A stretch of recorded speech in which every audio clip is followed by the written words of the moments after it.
over there. Okay.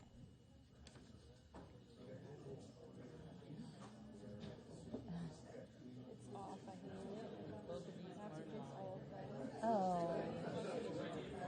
Good afternoon, everybody. I would like to, can I get everyone's attention, please? I'm getting ready to call today's meeting to order of the Yountville Town Council. It is May the 6th, and it is 3 p.m. Welcome, everybody. It's one of our regular meetings, and I would like to first get a roll call. Please. Councilmember Reeves? Here. Councilmember Tripp? Here. Councilmember Knight? Here. Vice Mayor McKee? Here. Mayor Moeller? Here. So if we could all stand and say the Pledge of Allegiance, please.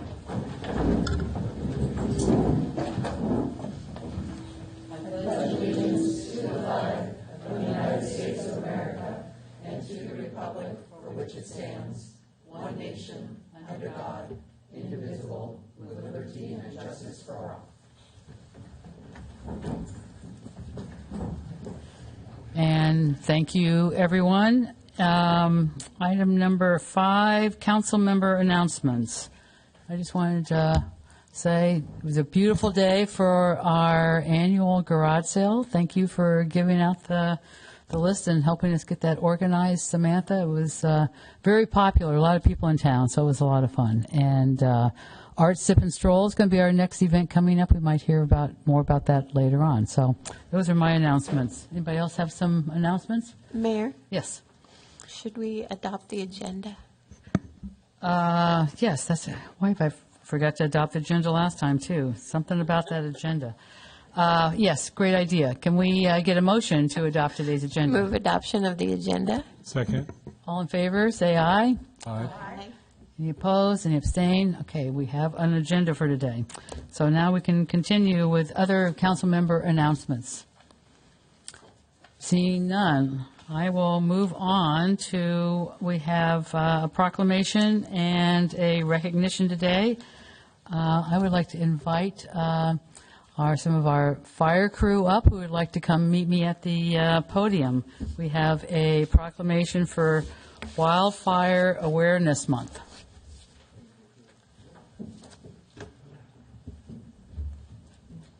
Going to be surrounded.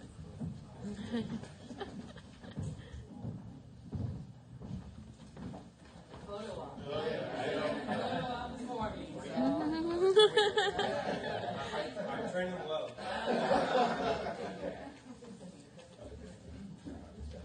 Get on the set. Want to do this now that we're all here? Sure. We'll do one like this, and then we can get with the council. Okay, all right.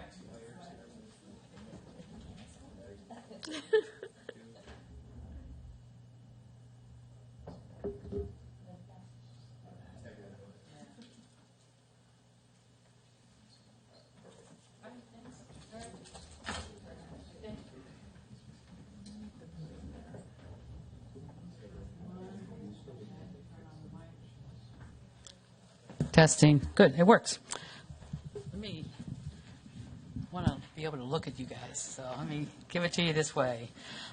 This is a proclamation for Wildfire Awareness Month, May 2025, whereas extreme wildfires are an increasing threat to public health and safety, homes, air quality, climate goals, and our forests.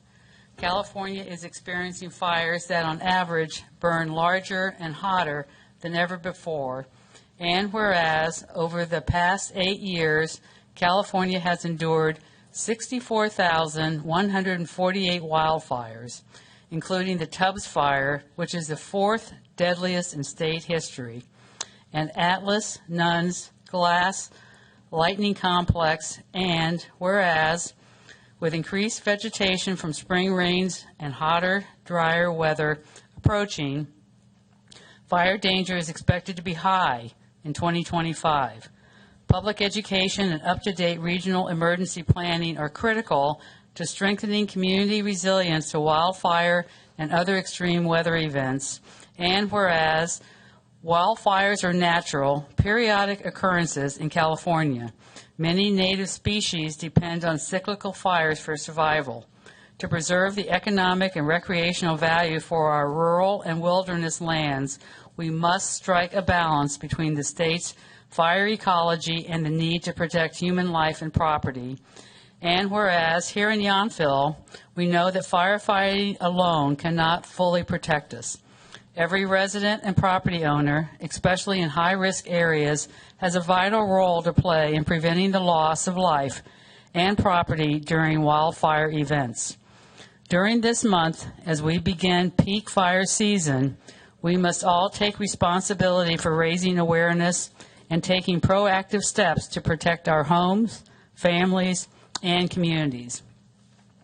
And whereas Napa County is committed to fire prevention and fuel mitigation, investing over $24.6 million over the past 4 years and pledging matching funds to the Hazard Mitigation Grant Program and Fuels Reduction Grants. And whereas, in recognition of Wildfire Awareness Month, the Napa County Fire Department and the Napa County Fire Marshal's Office, in cooperation with CAL FIRE, the Napa County Office of Emergency Services, the Napa Communities FireWise Foundation, 22 active fire safe councils, and numerous community partners have identified efforts to educate residents on essential wildfire preparedness steps.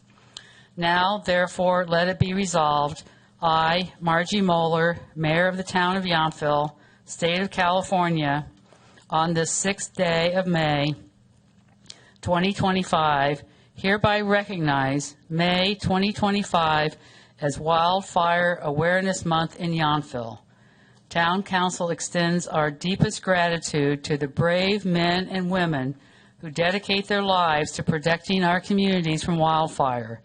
We strongly urge all residents and property owners to maintain proper vegetation management and defensible space, harden their homes, prepare an evacuation plan, assemble an emergency go bag, stay alert, informed, and ready.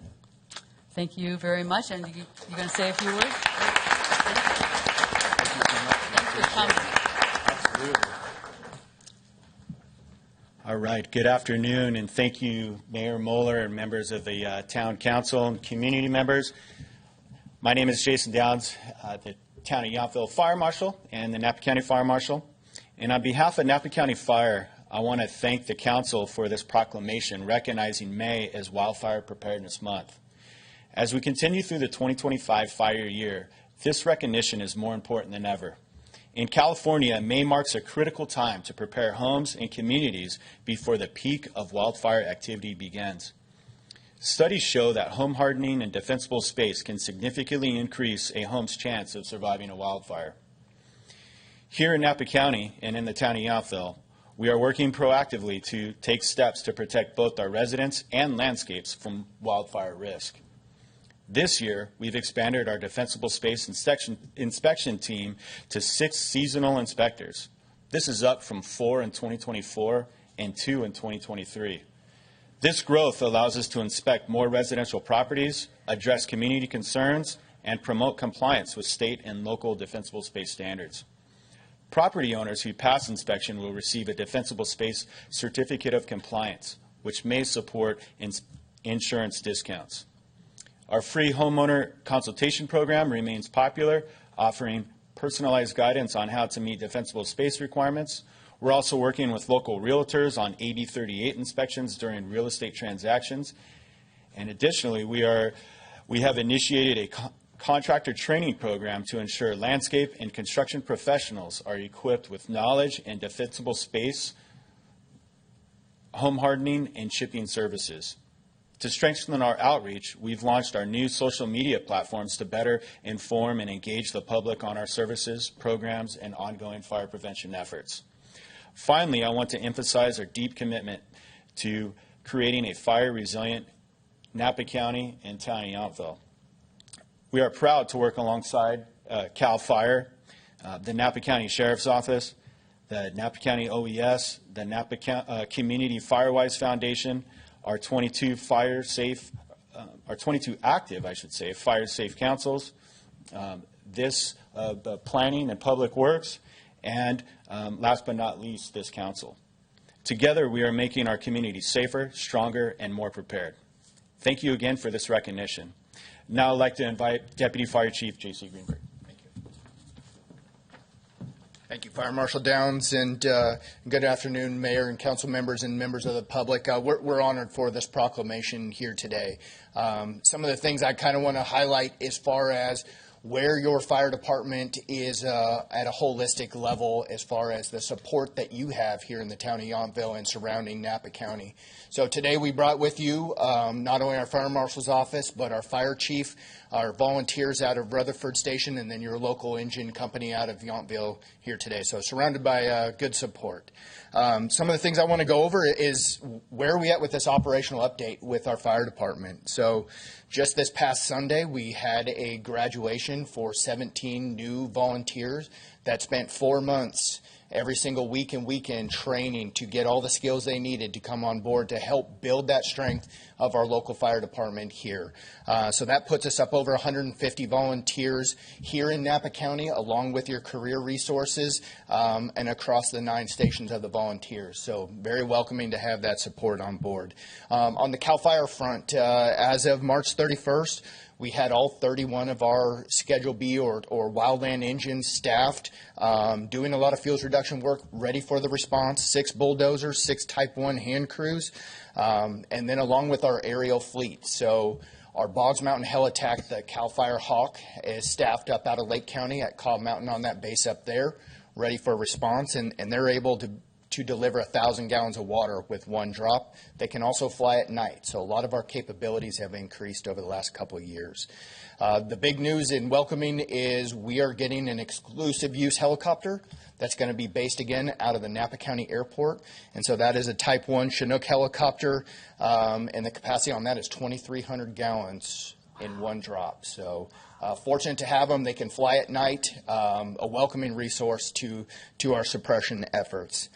Along with our fixed wing, our air tankers that drop the retardant. So that base is opening up out of Sonoma on May 15th with the air attack in the tankers. And then also some of the news you saw at the end of last year is the C-130 program, where they revamped the C-130s. They put them into the CAL FIRE aerial fleet. We're fortunate we have one in the North State up out of the Sacramento area. And that fixed wing C-130 holds 4,000 gallons of fire retardant. So a big asset for us when we do need it. So the County of Napa supports the town of Yountville through this contractual agreement. A lot of money has went into bolstering up the fleet. Just over this past year, we'll be receiving 2 brand new water tenders, 2 Type 1 engines like your Engine 12 that's here in Yountville, and then 3 Type 6s, which are the wildland engines. So those are coming into the fleet to support our volunteer 9 stations and replace some of that age inventory, bring up the inventory so that we have the suppression resources here in the county. Along with that, the cooperative agreement with CAL FIRE and Napa County Fire Department and the town of Yountville, our contract is due at the June 30th, so we're actively working through that and getting that renewed. And this is really establishing a partnership that's been going on since 1932. So 93 years that this cooperative agreement has been here in Napa County, serving across the town of Yountville and throughout the greater area. Fuel reduction projects. So these have been a big priority for us to execute the Governor Newsom's executive order to increase the pace and scale of fuels treatment. So this is all the pre-fire work that's being done throughout the county to reduce ignitions and help put in the containment lines that we need. Some of the areas I want to highlight here is up in the Deer Park, Angwin area, pile burning and planned prescribed burns.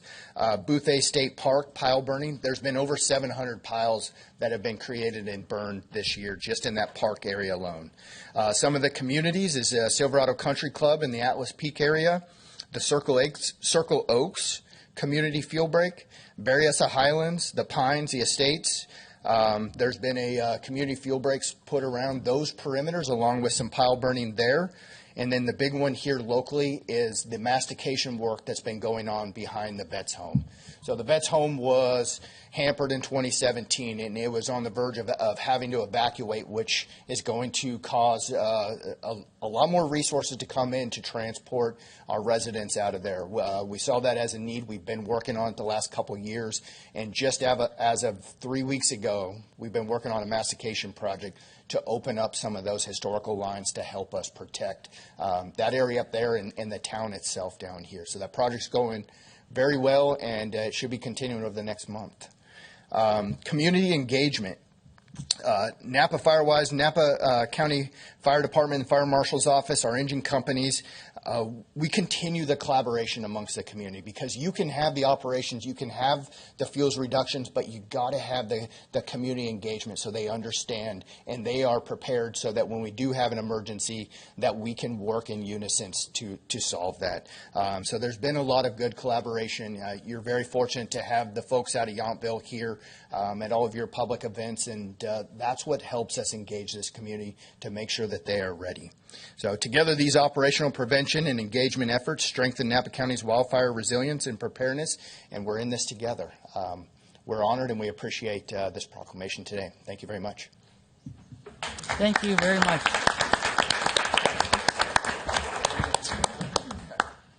Mayor, if I can, hey, JC, if I can just quickly respond, because I want to explain to the public, because we have a lot of people here. I was actually glad Jason started off, because I was starting to count the occupancy load between the firefighters and Whitney.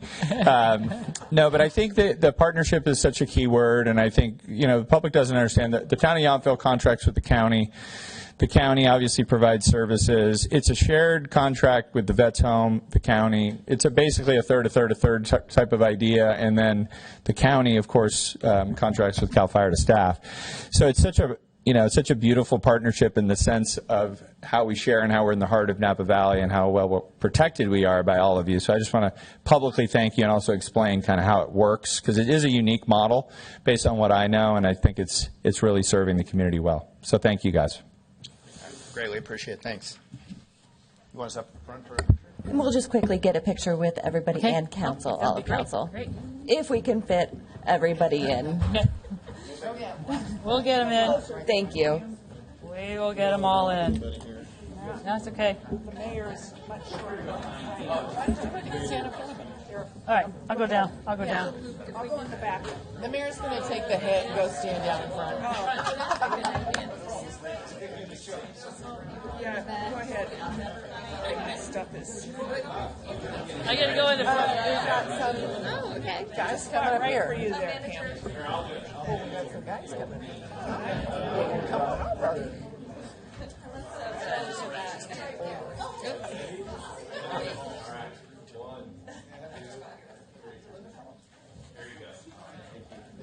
Thanks, gentlemen. Thank you.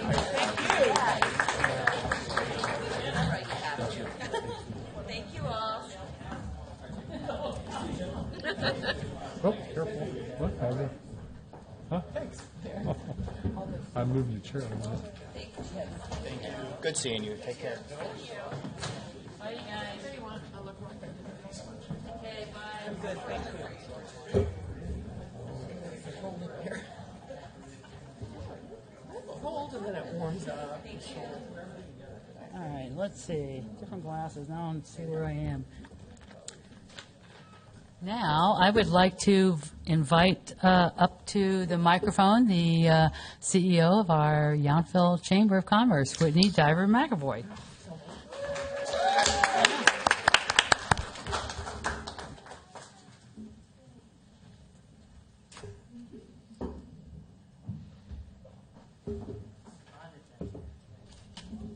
I know. Our favorite. We always have to give out wine, even in Yountville. So, that's beautiful. And we have a certificate of appreciation in recognition of Whitney Diver McAvoy, the town council, staff, residents, business owners, and visitors in the town of Yountville express our sincere appreciation and gratitude for your distinguished service as President and CEO of the Yountville Chamber of Commerce, given on this day, the 6th of May, 2025, at the Yountville Town Hall. Oh, thanks, Mark. Would you like to say it for us? All right. Everyone else. else gets to. So you might Okay, as well. great. I'll be very quick because you're going to be sick of me in about 20 minutes. So thank you very much for this lovely recognition and the bottle of wine. It's been such a pleasure working with all of you over the last 9 years. I can't believe this chapter is coming to a close, but I'm so proud of the work that we've accomplished in those 9 years. And I always look forward to this partnership and our time together. And thank you for always picking up my phone call and meeting with me and supporting the chamber and the work that we do and coming to our events. And, you know, to the town staff, thank you for all of your partnership. And it's been such a pleasure working with you all. So thank you. Thank you, Whitney. Now it's time for public comment. This is the public comment period for anything that is not on today's agenda. If anybody would like to address the council, you can please just come up to the microphone and state your name. I'm Rosella Giuliani, and this is Cheryl Stanley. We would like to talk about the water issues that we've been having over the past year. We live Can on... you speak in the microphone? We're just recording it. Otherwise Oh, we can't sorry. hear. Is this better? Yes. Okay. We live on the east side of Yountville Crossroad. We are still residents of Yountville, but we're considered outside town. And my parents have lived there for 17 years. They've owned their property for 30. Cheryl has owned hers for over 40 and has lived there for 8. I just moved here a little over a year ago. And while there have been continuous but not frequent issues with our water and repairing pipes, this past year it's been pretty significant. So within the past year, we've had no use of our tap water as is for about 25 days when you count in total. And that total comes from having 6 times boil water, which lasted 3 to 5 days. And those same 6 times for 8 hours up to 3 days, we're not able to even have water. And this has happened with sometimes very little to no notification, so ability to prepare buckets of water, et cetera. And again, it's been very frequent over the past year. And when we look at what we're paying for our service for our water, our flat water rates compared to those in town that live in town are about 70% higher. And this has also made us question the quality and safety of our water with these continuous repairs that have been happening so frequently. We're guaranteed each time it will be repaired. And literally a few weeks or a few months after, something else happens and we're on boil water again or no water. And then lastly, just the costs and the inconveniences with this, costs regarding having to buy bottled water, gas and electrical costs for boiling the water. Inconveniences are obvious anytime we need to use water, laundry, taking a shower, et cetera, and even filling the buckets that end up being pretty heavy and having to transport those around the house in order to be able to have water. So we would like to know that there's a better solution out there for us. I just have to just positively. Can you speak into the microphone and give us your name, please? Sorry, I'm Cheryl Stanley, and she addressed my name in the original letter. But I just would like to just stress the part of us having to carry buckets of water around our house, and to think that, I mean, I'm no better than Can you anybody speak into? else. I just want to make sure it's on the record. Yeah, there you go. I'm Thank no you. different than anybody else, but I get tired of told to collect buckets, so I collect buckets of water, store them in my bathtub, and then if I store enough to last for possibly 3 to 5 days, I can't carry the buckets in. I can fill them up in the tub, and it just gets old that we don't have water to flush the toilets. I mean, that's pretty graphic, but I think if most people here realize that at least 25 days last year you couldn't flush your toilet, I think that people would look at it a little bit differently than just saying it's a boil water day or that it's been an inconvenience, because I think it's far greater than an inconvenience. And I certainly agree that we have question about the safety of it. And here we've boiled water, and I know it passed some chemical tests, but if we have to do it all the time, what's the quality of the water that we're actually getting in our homes? And I think that that's primarily my part. But as Rosella said, 25 days without just going, being able to go to the tap and use water needs to be discussed and needs to be corrected. I'm sure that if everybody that lived in the town of Yountville had 25 days without water, you'd hear it. You'd hear lots more than you're hearing from the two of us. Thank you. Thank you very much. Director Ferns, can you come up and address with some additional information the situation that we're hearing from public comment, please? Good afternoon, Madam Mayor and Council. I am John Ferns, your Public Works Director, and also Public Works is in charge of the town's water enterprise. The town is very sensitive to the situation that was just presented to you from our water customers. The challenge is the configuration of the infrastructure for the out-of-town customers, and as Council is well aware, the Calvet system has failures more frequently than the town system, and unfortunately, when that happens, the way the infrastructure is configured, the town proper can be switched to a different water supply where the out-of-town customers can't easily for most of the instances. In the list that was provided, the most recent one was due to a town infrastructure failure. The majority of them are due to Calvet infrastructure failure. So that doesn't mean we're ignoring it or not working on it. We're working with Calvet, and we have multiple things happening to try to improve the service to those customers. And it relies on a collaborative partnership between us and Calvet. We have some of the infrastructure that's needed is already in place, put on by the town on our own already, and then we need to partner with Calvet to complete some of that to reduce the frequency of the impacts to our out-of-town customers. Okay, thank you very much for that information. May I ask a question of John? Yes, you can ask a question. We just can't really discuss it because it's not on the agenda. This is not a question on something he said.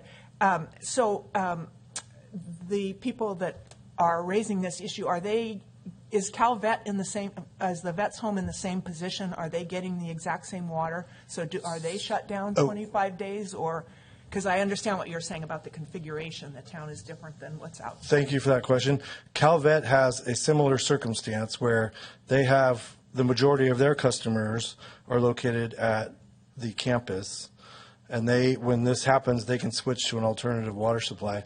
But they also have water customers out on Yountville Crossroad that are affected similarly to the town's out-of-town customers. And I also should have said this on my first time to the microphone. The water, we can assure you the water is safe. That's the point of the precautionary boil water notices and the boil water notices.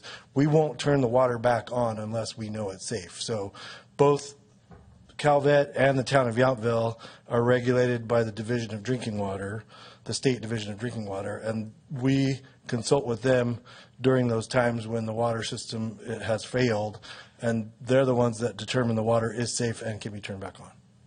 Thank you. Thank you very much, Director Ferns. Let's move on to our consent calendar. We have 9 items on our consent calendar today. If there is no discussion, I will ask for a motion and a second to approve the 9 items on our consent calendar A through I. And Mayor, may we quickly get public comment for the consent On the calendar? consent calendar, yes. Is there any public comment on today's consent calendar? Seeing none, I'll come back and ask for a motion and a second for approval.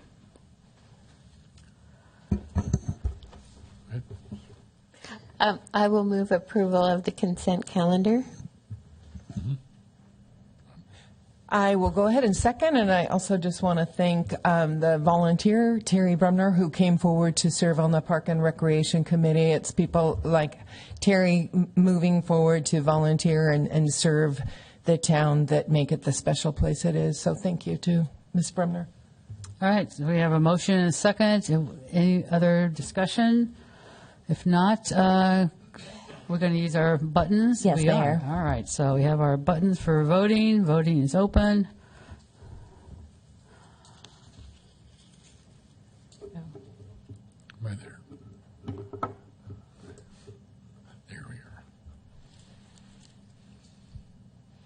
And that passes unanimously. All right, thank you. So we've just approved today's consent calendar. Thank you, council. Next is our guest presentation, and that is going to be given by Whitney Diver McAvoy, and we're going to hear the annual update for the Yountville Chamber of Commerce. Whitney, take it away. Technology is on our side. Fantastic. Thank you, Jason, again for your help. Good afternoon, Mayor, Council members. It's truly a pleasure to be here for our annual presentation. Believe it or not, this is my 9th and final one, if you can believe that, which is pretty remarkable. So before I get into it, I would like to introduce some people that are here with us today. And first off, that's our new president and CEO, Natalie Layton. Natalie, hello. And then I'd also like to introduce our staff members who work for us, Andrea Scarper-May, our Programs and Events Manager, and Jackie Roldan, our Member Engagement Manager. And I'd also like to thank our board members and volunteers that are here today. So thank you very much for joining us. So I have a full report that I provided you in your packet today. Hopefully you read that. It put you to sleep over the weekend. Very good. So today's presentation is mostly highlights from that packet. But of course, if you have any questions from what you read in the packet, please feel free to ask at the end of my presentation. One of the things that I was thinking about as I was putting this together was how long our contractual partnership had been in place.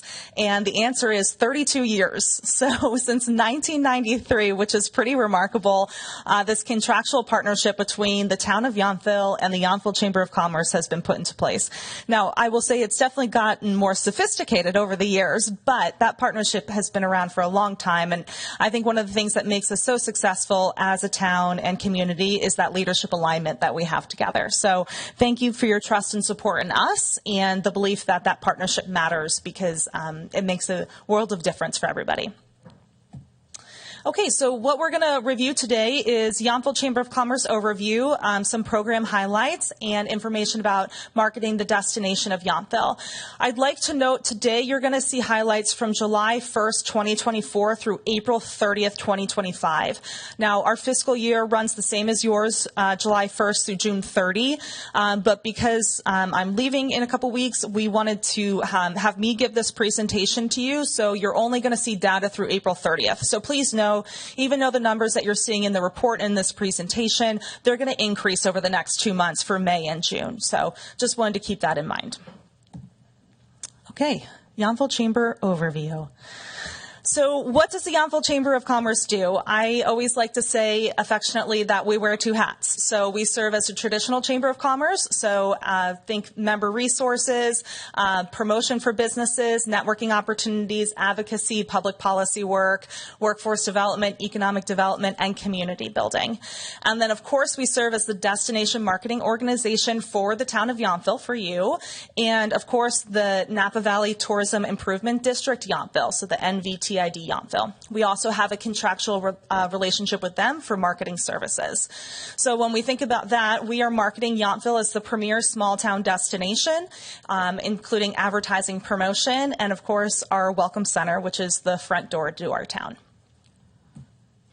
So this is our vision and mission. Our vision is to be the premier small town destination. That, of course, speaks to the destination marketing side of things. And our mission is enriching the vibrancy of our community, which really speaks to the work that the Chamber of Commerce does. Both the vision and the mission were updated in 2018 in collaboration between our staff and our board of directors. To that end, we have 4 key values that drive everything that we do. If it doesn't fit into one of these buckets, hopefully we are saying no to it and we're not doing it. So even though saying hard is no sometimes. So those are building a thriving community. So that's really about cultivating strong relationships with our businesses and our residents, and then with our businesses and residents coming together. The second is driving commerce. So providing our business members the tools and resources they need to grow their business. And then being your champion, speaking to our work in advocacy and public policy, and then promoting Yountville. So again, speaking to that destination marketing side of the work that we do. Our board of directors, so we have a total of 14 members on our board of directors, 10 of which that are based in Yountville. On the top left, you'll see our executive committee. So our board is chaired by Noelle Resnick. Our vice chair is Julie Secviar. Our secretary is Max Colpignon, and our treasurer is Richard Hall. You'll see everybody else is listed there. Okay, so the organization chart, this really made it feel real when I put Natalie's name in here instead of mine. So this is our org chart. You'll see our president and CEO reports directly to our board of directors and executive committee. And the president and CEO oversees all the work that we do on a daily basis. We have a professional staff that is hired to do the work that we do. So Jackie Roldan, our member engagement manager, she oversees our chamber ambassadors as well as our entire membership program. And Andrea Scarper-May, our programs and events manager, oversees exactly what it sounds like, all of our programs and events, our welcome center, all of our welcome center volunteers, and our associate membership. And then because we're a small team, we have hired out help to help with the rest of our business operations. So that includes an accounting firm, our social media agency that does all the social media posting and ad buying for the destination, and then Fuller & Sander, which is our public relations company. Per our contract with you, we are required to have a public relations company on record. And then our Shipyard, which is our digital advertising agency. So our membership numbers, we have 480 members total, 330 business members, and 150 associate members. Our associate membership program has been so popular, we had to put a cap on it. We have a wait list of over 11 people right now. Our business membership is at 330. It's been pretty steady. If I'm being honest, the economy has been really tough lately, so we've done our best to hold on to those members and to bring new members on board, but it's been hard out there. Our top three industries represented through our membership is, of course, wineries, professional services, and believe it or not, restaurants is our top three. And then locations, we have the majority of our members in unincorporated Napa County, Yountville, and St. Helena. And that data was in your packet. All right. So for our program highlights, I'm going to share 4 different highlights from our programs. Of course, we do so much more than this work, but I felt like it was important to just kind of pick a few, and you saw there were more in your packet as well. Each year, our board of directors meets to create our annual strategic plan, and they create the objectives of this plan, and then the staff actually goes in and creates all the tactics and programs that we're going to do in order to achieve these objectives. So, of course, Brad has seen this document many times being on the board. He knows how thorough and detailed it is. I feel like most of the time our programs and events fit better under our key values. So when I share those with you today, these programs really fit under those categories, better so than those in our strategic objectives. Okay, so our program highlights. So the 4 I wanted to share with you today. Well, first and foremost, our networking mixers. So this was the one all of you very generously attended earlier this year at Bartisono. This was in March. Total for our business networking mixers over the last year, we've had over 1,500 people attend. And I think that just speaks to the value and the importance of connection within our community and how much people really are craving that connection. I believe our mixers are a great place for both creating friendships and doing business. We have business members and associate members that are there. On average, we have between 150 to 175 people show up each month, which is really tremendous. Of course, we hope to see you at the next one in May. Okay, our Yountville Wine and Beer Passport. This was a brand new thing for us that we just launched on April 1st, and it is running from April 1st through August 31st, and it is a $95 passport, and it gets you 2-for-1 tastings at 15 different locations here in town. We are spending a generous amount of money advertising this on a monthly basis. Please tell your friends about it. We are trying to sell as many as possible, but this was actually driven by our tasting rooms coming to us and saying, we need help driving traffic to our businesses. And we said, well, how can we help you with that? And they said, what if we did a wine and beer passport? And we said, absolutely, yes, we're all in. So we created the passport and worked with a company called Bandwango. And all of this is digital. It comes and downloads directly to your phone. And then you redeem your 2-for-1 tastings at the 15 locations. We're really excited about this. This is the first time we've ever done this, but I think it really speaks back to our ethos of listening to our members and supporting them where they need to be supported. And then because we love the Yountville Art Walk, we thought it was really important to have additional pass, which is a free passport for the Yountville Art Walk. So we worked with Samantha and her team to upload all of the art sculptures into a second passport that's free to download. It includes all of the the recordings, audio recordings of all the different sculptures through town. We've seen great success with that as well. We're hoping to sell a lot more passports, but it's something new that we tried, and sometimes you got to try things and see how they work. Holidays in Yountville is, of course, a program you've heard me talk about for many, many years. This is the 8th year that we've done this. 6 weeks of holiday fun. It starts with, of course, our annual town and tree lighting, everybody's favorite event, and goes through January 1st. And our role here is really two things. One, to promote Yountville as a destination for holiday activities, and two, to drive traffic to people's business. We all know that November and December is a very slow time here in the Valley. So we want to try to encourage our members to activate as much as possible to bring business to their businesses. So we had over 165 events listed on our Holiday in Yountville events calendar, and we had over 65 gifts in our holiday gift guide, which was really fantastic. And those gifts range anything from, a wine basket to a discount or a gift card at a restaurant. And through this program, we spent about $10,000 marketing and promoting it, which is a lot of money over 6 weeks. And we saw over 1.4 million impressions on the internet with people's eyeballs on Yountville and Holidays in Yountville program. And we saw over 20,000 people visit our website for that, which is pretty great in 2 months. Okay, the Yountville Visitor Guide and Map. So a number of you have seen this. Anytime you come by the Welcome Center, we're always handing this out to visitors.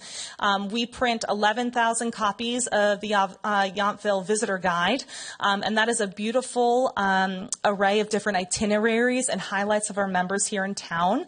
And then we print over 20,000 copies of the Yountville Map. And the Yountville Map is exactly what it sounds like. It's a map of Yountville, has all the businesses listed and their contact information. And then we partner with all of our members to make this available for them digitally so that they can include in maybe their hotel confirmation emails or winery confirmation emails. And of course, it also lives on our website. Okay, destination marketing things. Okay, so as I mentioned earlier, we're proud to serve as the destination marketing organization for the town of Yountville and for the local TID. Our marketing committee meets every other month, and that's made up of different business representatives throughout our membership, and they really oversee all of the marketing tactics and strategies that we do from a marketing perspective. Hillary is fortunate enough to sit on the committee, whether she likes it or not, but we love having her, and again, great collaboration with all of us. So today I'm going to talk about our Welcome Center, Yountville.com, social media, public relations, and digital advertising. There was additional data included in your written report, but I'm just going to stick to those things for this presentation. Okay, the Yountville Welcome Center. You know it and you love it. That is a photo of all of our volunteers for our annual Halloween costume contest. The winner was, I know you're wondering, was Chris, who dressed up as a dish from the French Laundry. It was very, very funny. We currently have 34 volunteers. We are open 7 days a week. And we see last year up until April, we've seen a little over 9,000 visitors that come to see us. Now, yes, that number has declined over the years, obviously, as the internet has become more prevalent and more people are doing research and finding information on the internet. We do have a virtual welcome center on our website, Yountville.com. And of course, we also utilize Google Business Listing that showcases the Yountville Welcome Center that helps people with directions or answers questions for them. Okay, Yountville.com. So Yountville.com is our home on the internet. It is your trusted source for information about the destination. Through April 30th, we've seen over 279,000 visitors to this website. I expect we will surpass 300,000 visitors by the end of June, which is really incredible considering how much money we're spending advertising and promoting people to come to that website. I know you've all seen it, but it is a beautiful website and includes beautiful directory listings of our businesses, great itineraries as well, a calendar of events. Of course, we're selling the wine and beer passport through that website, all different fun stuff. You can see up here also which channels that we see the most traffic from, and that's organic search, organic social, and paid search. And the top 3 states that visit us is California, Washington, and Oregon. I'm sure that doesn't come as a surprise. Because of our size, we spend most of our advertising money in California. It's too expensive for us to advertise outside of California. We leave that work to Visit California or Visit Napa Valley. So you'll see, our money is going to, you're seeing that reflected, I guess, in this data here. Okay, social media. We have over 100,000 followers across our 4 channels that we are currently on social media.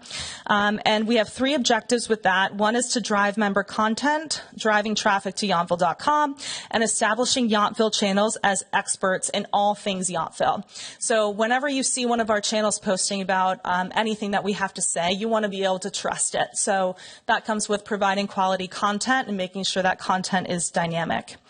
So one of the things that we've done over the years that's been really important is what we call brand campaigns. And the brand campaigns is the only thing it's doing is just promoting the brand of Yountville so that people can understand who we are and what we look like and what we're all about. So this past year, we did the following brand campaigns. The Yountville Pup campaign, promoting dog-friendly businesses here in town. The Great Outdoors, promoting how beautiful it is here in Yountville. Holidays in Yountville, the Yountville International Short Film Festival, Mustard Season, Art Sip and Stroll, and Yountville Pride celebrations. Don't worry, we're almost done. Okay, public relations. To date, we've had over 430 million impressions through our public relations efforts, and we've hosted 18 journalists to date.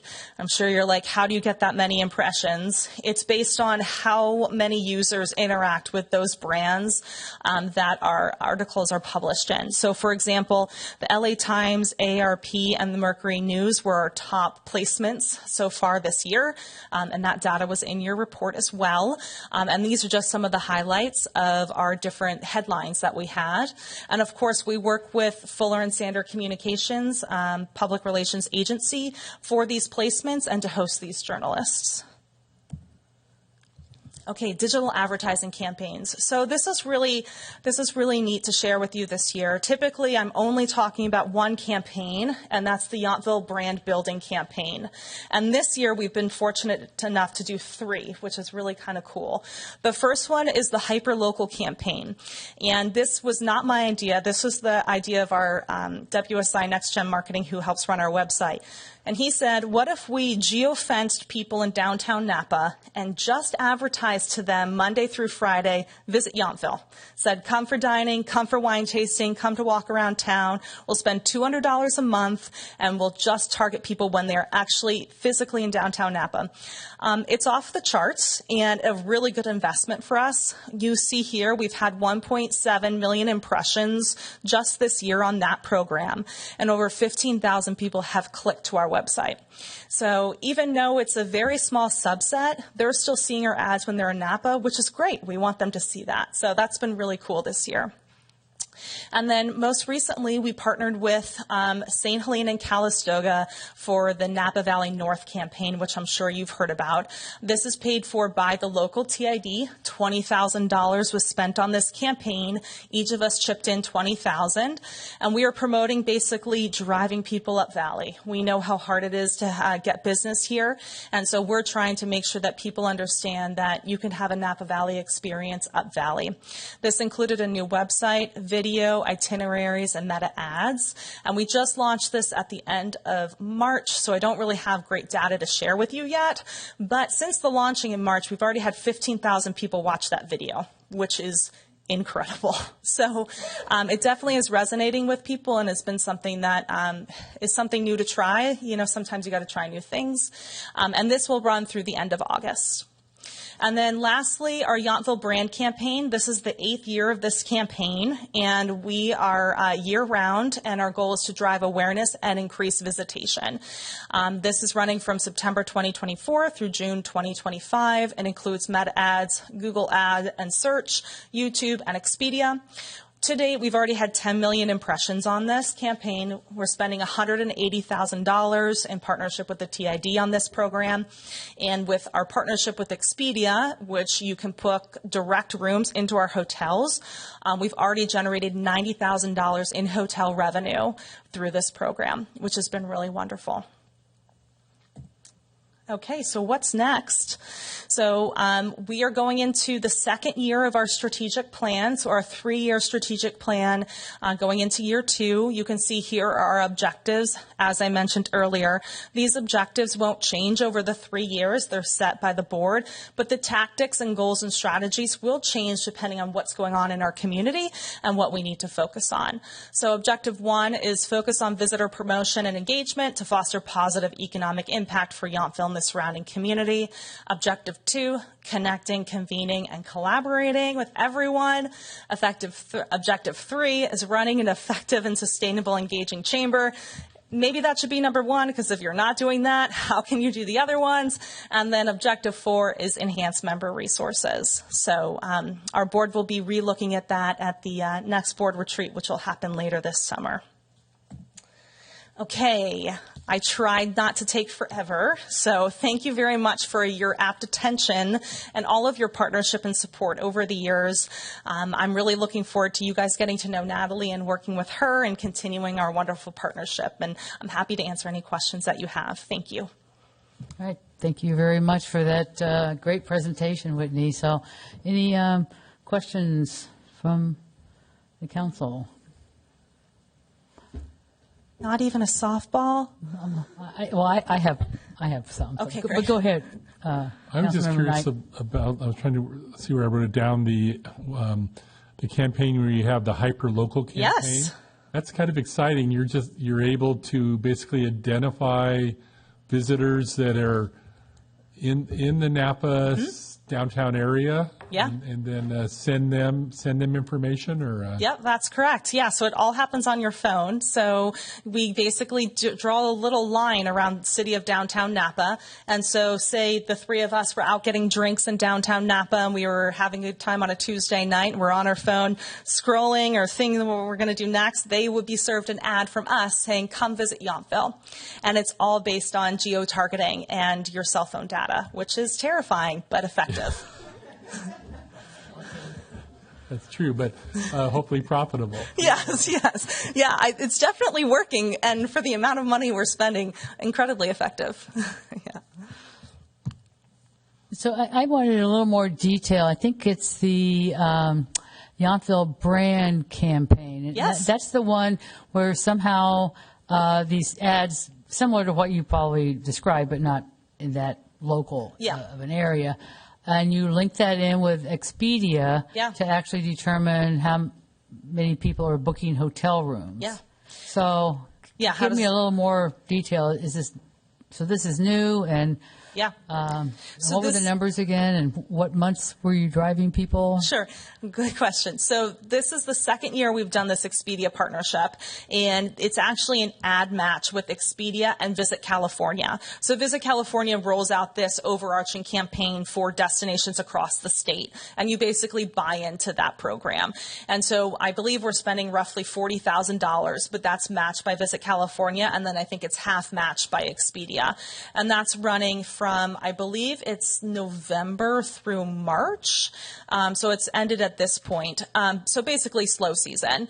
And the idea is that you're on Expedia, you're looking for accommodations, and you click a Yountville hotel, and we're tracking that spend that you were spending through Expedia for a Yountville property. So basically you're seeing a direct ROI from the advertising dollars that we're putting into Expedia to when people are actually booking a hotel room. So they're seeing ads on Expedia that are specifically for Yountville. Does that make sense? So if I went on Expedia and just booked a hotel room here, it wouldn't show up in your numbers. Correct, because this is a direct booking from an ad spend. Okay. Does that, it's got a it. little bit complicated. So, okay. right. So it ties directly back to the money that we've invested. Okay. Now, we could certainly ask Expedia, hey, and, you talk to our hoteliers, and Max here could tell you how many rooms that he's booking through Expedia and what those dollars look like. We could certainly aggregate those numbers from everybody and see what that is. Yeah. Okay. That's different from the ad spend. Okay. Yeah. So that's what I'd like to.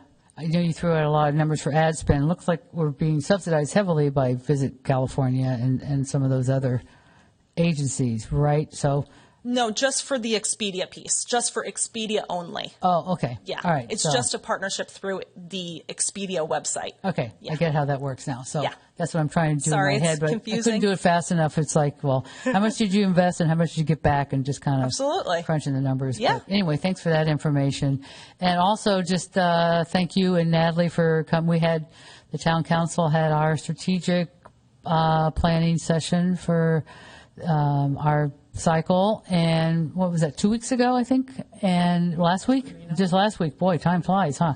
So thanks for coming for that. You could see that, we had a very robust discussion about what we see in our future, too. A lot of Yountville focus, which is, and a lot of change that we are. You can probably see it around town already, but we're welcoming that. So looking forward to really kind of getting down in the details with the chamber on that. So Absolutely. thank you very much. We've already kind of talked about it with Brad, and we're meeting with him next week. So looking forward to seeing how we can collaborate and partner on a lot of those things. So thank you for the opportunity to do just that. It's not the same in every single community, so we really appreciate that. And just a final, thank you very much for everything that you've done for the Yountville Chamber and Yountville over your 9 years. I'm sure you'll be back. We'll be checking your ad click-throughs or whatever those things are called, and making sure you're still checking up on us. That's right. You got it. We'll do. Right. Thank you. All right. Thank you very much.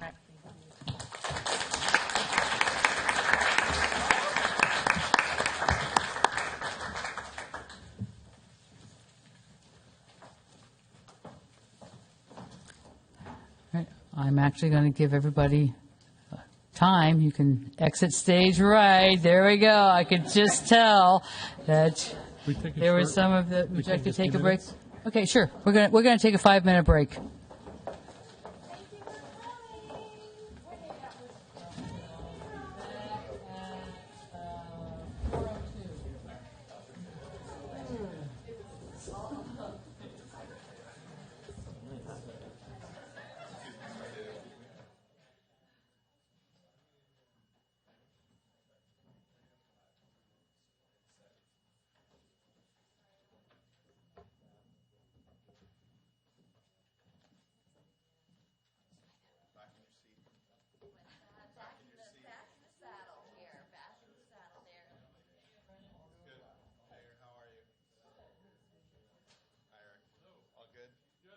Missed you guys.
I don't get asked that very often. Of course I will. Of course I will. I'm an eligible millennial. I know. Or geriatric millennial.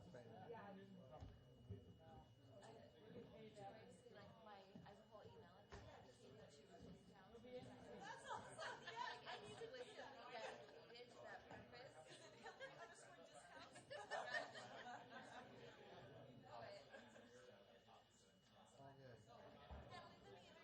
To our deputy town clerk. This is Cami Noriega. And really good. Oh, sorry. Hi. Nice to meet you. Congratulations on your position. I bet.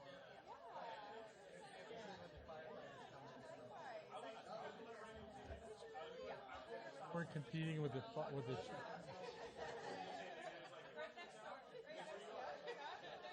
live in town now? Not in Yountville, in Napa. Okay, but so close. Yeah. Well, we're here for the first and the quick working and human being, so on and so forth. I did it. You got me. Debbie is I was talking about why. That's okay. And the clerks are just working with Whitney about presentations or reports, things like that. So we look forward to working. I appreciate it. Yeah, no, thanks.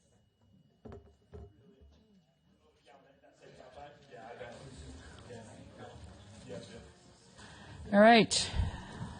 The hardcore crowd is still with us. So we're moving on to our administrative items, and we've got a big list today. So the first one is we are going to consider adopting a resolution for holding public hearings and reporting on the town of Yountville's workforce vacancy, recruitment, and retention efforts in compliance with an assembly bill. So with that, I will turn it over to Brad for a quick introduction. Yeah, obviously I introduce, everyone knows Ashley, who's our HR manager. And the next three items that you're going to see are all HR items. I don't believe we have formal presentations, but we are, I think Ashley will give a brief introduction, and then we're available for questions. Right? So that's for the next three items. So with that, go ahead and talk about the first one. Perfect. So good afternoon, Mayor, Vice Mayor, and Council. Effective January 1st, 2025, California's Assembly Bill 2561, or AB 2561, added Government Code Section 3502.3 to the Myers-Milius-Brown Act, which imposed new obligations on public agencies to track and present information on job vacancies. AB 2561, it was introduced to address the issue of job vacancies in local government because when positions remain unfilled, the current employees are picking up the slack and doing and have an additional workload, which often results in burnout, lower morale, and diminished quality of service. The staff report that is before you discusses the town's legal obligations under the new law and recommends the adoption of procedures intended to ensure compliance with our legal obligations for AB 2561. So to ensure our compliance, Yountville's requirements are to hold a public hearing at least once per fiscal year before the town council, where we will present the information regarding the status of vacancies and the recruitment and retention efforts and identify any necessary changes that we may need to make to policies, procedures, or recruitment activities that may lead to our obstacles while we're doing the hiring process. Also, each employee organization will be allowed to make a presentation during the public hearing. We have two bargaining units in the town. We have the Yountville Employees Association, or the YEA, and the Mid-Management Professional Unit, or the MMP. So both of them will be invited to make a presentation as well. And then also, if any vacancies in a single bargaining unit hit 20% or more, it is considered a high vacancy rate, and we will be required to include additional items in the presentation, such as the total number of vacancies, the number of applicants that we had for each of the vacancies, and the average time to fill the positions. Also, opportunities to improve compensation and working conditions in that bargaining unit. So the procedures for the public hearing for the Town of Yountville vacancies and recruitment and retention efforts are included as an attachment. And they established a protocol for the town's public hearings on vacancies to ensure a fair, orderly, and efficient hearing process. The procedures that set forth specific requirements that concern matters such as the provision of noticing recognized employee organizations regarding the public hearing and their right to make the presentation, the length and the order of the Town of Yountville's and the employee organization's presentations, and the standards of discourse during the public hearing. So I'm happy to answer any questions about the procedures or information that we're required to present. All right. Thank you very much. Council, have any questions? I see some lights going on. Yes, Council Member Knight. Thank you, Mayor. Thank you for your presentation. So today we're adopting the resolution, but have you thought about when we would receive this annual report? Would it be near budgeting or? Yes, so we are required to do it before the annual budget adoption, which will be at the next council meeting on May 20th. Okay, so we'll hear it next The meeting. full presentation next Okay, meeting, good. Thank you. Councilmember Reeves. Thanks for the presentation. I just had a question about the additional reporting requirement. So is that vacancies that occur within the year, or if you have unfilled vacancies of 20%, does it? So the reporting will be on the previous calendar year. So I'll be reporting on all of 2024, January through December. And if any of those vacancies that we had during that calendar year hit at least the 20%, then we will have the additional reporting. Okay. Thanks. Councilmember Tripp. I just wanted to thank Ms. Ray for a very nice staff report and a very good verbal report, and make the general comment that I think people wonder why a town our size sometimes needs so many people, but I'm just amazed by the requirements that come from the state. I do understand the idea that we shouldn't have a lot of vacancies, but to put in place this entire procedure, which for Yountville, we don't really have 20% vacancies normally because we need to function. But anyway, so this is a good explanation because now we have a whole additional hearing process we have to go through, which takes people and time. Yes. And I was just going to follow on for, like, why did the legislature, I don't know if this is a Gary question or an Ashley question, decide, what problem were they trying to fix with this? Well, they're trying to solve the outsourcing problem, which is in essence. The outsourcing problem. You have positions fill them, don't hire AB5 consultants. is what they. Yeah, I can really assure hate. you we're not even near the 20% threshold, so it's not going to be an issue. But this is an issue in larger jurisdictions. And you say so many people, like 40 people is a lot of people. Remember, I came from 450, and when you get, especially in police and fire, it gets really tricky. So all of these things are intended, again, to make sure that we're hiring our workforce versus outsourcing it. And I think it is important in some communities, but I don't think we're going to have to really deal with this issue too much here.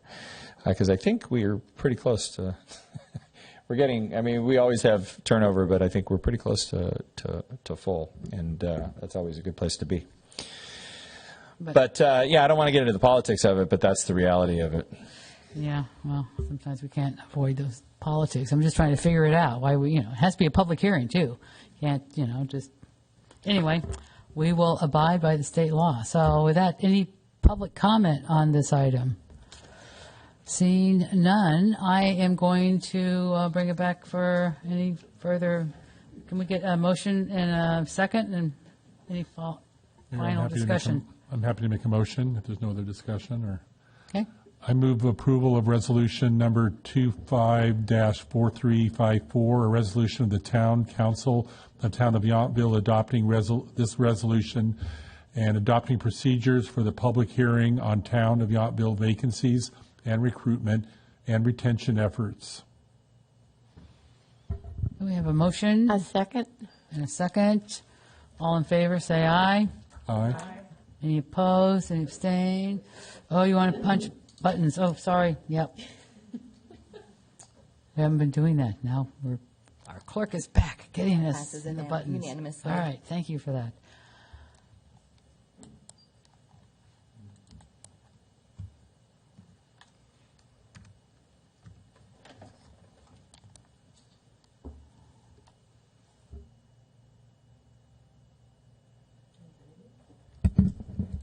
And that passed unanimously. There All we right. go. So, great. All right. So Maybe I just needed to say that again, the computer. So we just approved that we will be holding public hearings following to be in compliance with Assembly Bill AB 2561. And administrative item B is next. Oh, Councilmember Tripp, did you have a comment? Oh, no, I was still. Trying to vote? My button, Okay. is misbehaving, so I Okay. have to do it twice. Okay. Next administrative item B, we're going to consider adopting a resolution approving job descriptions and salary ranges for the lead maintenance worker. And Ashley, are you going to take this one too? You know, I think the next two positions, you know, obviously the staff reports all have the job descriptions. I can give you explanations if you have questions. I'll just briefly say that this is something that we've been talking about internally since we adopted a 2-year budget, which was obviously last year around the same time. Provides an opportunity for upward mobility, retention within our Public Works Department. And I think also, importantly, does not add any positions to the budget. So this is in essence creating, there used to be a series 1, 2, and 3 for maintenance workers. The 3 went away. We're proposing a lead maintenance worker, still part of YEA, still part of that. It just provides this opportunity and also is a more sort of, I think, apt job title in terms of what the actual job is for our crews that do such a great job, you know, maintaining the town and keeping it at the, you know, at the maintenance levels it does, which I think goes without saying in terms of going around the town and the parks and the streets and the PCI and all of that stuff happens because of, you know, John and really a handful of people that, you know, that do this as part of crews. So having a lead really sort of identifies who's running the crew, but isn't supervising the crew. So I think that's another thing that I would make the distinction between. But we're happy to answer additional questions. We're clearly making the recommendation to create this. Questions from the council. Councilmember Reeves. I absolutely agree that the town should provide more opportunities for the employees we already have. So I feel like this is a great option and also, in a way, provides more organization for the crews and maybe ups efficiency. I'm not sure, but it seems like it would. So I am very much in favor of this. Vice Mayor McKee. Thank you. I'll echo exactly what Councilmember Reeves said. I think having some movement within positions and upward mobility only emphasizes pride in job well done, and having somebody that is the lead in the field that is accountable straight up to John in communication, I think is a wise choice. We have a strong team, and rewarding leaders keeps us below that 20% threshold that we just talked about, right? All right. Councilmember Tripp. I just wanted to compliment, and I agree with what other council members say. They do a fantastic job on the maintenance crew, and especially appreciate their attention on my favorite topic at the dog park. But they just do such a nice job. So thank you. So now I'm going to go to the public. Anybody in the public want to talk about our establishment of job description and salary range for a lead maintenance worker? Here's your opportunity. Seeing none, I will close the public comment and ask council if somebody would like to make a motion and a second to approve this resolution. Mayor, I'd like to move adoption of resolution number 25-4355, approving job description and salary range for lead maintenance worker. I'll second. Okay, we have a motion and a second. And we've got a great opportunity here to remember how to work all of our buttons, Hillary, with a nice long administrative calendar here. That passes unanimously. All right. Thank so, you. Thank you. So we've just approved for the town the job description and salary range for our lead maintenance worker position. So next on the list is adopting a resolution approving the third of our HRs we just talked about, approving the new classification for a full-time Deputy Director of Marketing and Economic Development, including a new job description and salary range. So with that, Town Manager. Yes, thank you, Mayor. I'll provide a similar explanation, starting with that this is a new position, and it is, if approved tonight, it will be part of the budget that you see at your next meeting. So starts with creating the position. The basis for this is to provide support under the communications and town clerk for, economic development, which is a word that we use a lot, but I think it has 5 meanings, and I feel like we could talk on and on about that. But ultimately, to me, the purpose is what I'll use is alignment with marketing dollars to drive general fund revenues. And I think general fund revenues, as we all know, are predominantly TOT. It's roughly 2/3. And I think it's nice that we have, Whitney and Natalie here, because, the key, and we've talked about this a lot, is the alignment. And it's not just at the town and the chamber level. It's at the, regional DMO level, on, and the hotels as well. I mean, the hotel, everyone's spending money. I think the opportunity to create a position that works for us, that helps with this alignment, is part of this. But it's also, I think supporting a lot of the communications work that, we've seen, that has been part of what I've heard from all of you since I've been here, is how do we do more, in terms of community outreach, education related to emergency preparedness, Yountville Night Out. I mean, we could go on and on of all the stuff that was accomplished last year. So I think in order to keep that up, but also just to continue to think about our top line, and I think that's critical to everything, lead maintenance workers, our partnership with the chamber, et cetera, et cetera. We need to focus there, and that's why partly the Yountville Focus mission statement came from. And I feel strongly that this position will be an important part of that, and I think it will be an important investment for the town to make, and so that we can continue, all these great things that we do. So happy to answer any questions, but that's my overview. Thanks. Questions from council? Councilmember Reeves. I don't really have a question, but I do support the idea of this position, because we especially ran as candidates on the idea that marketing and economic development were a really important part of how to accomplish community cohesiveness. And I think we've been asking current staff to do more work than maybe is reasonable to expect, given how many ideas we have.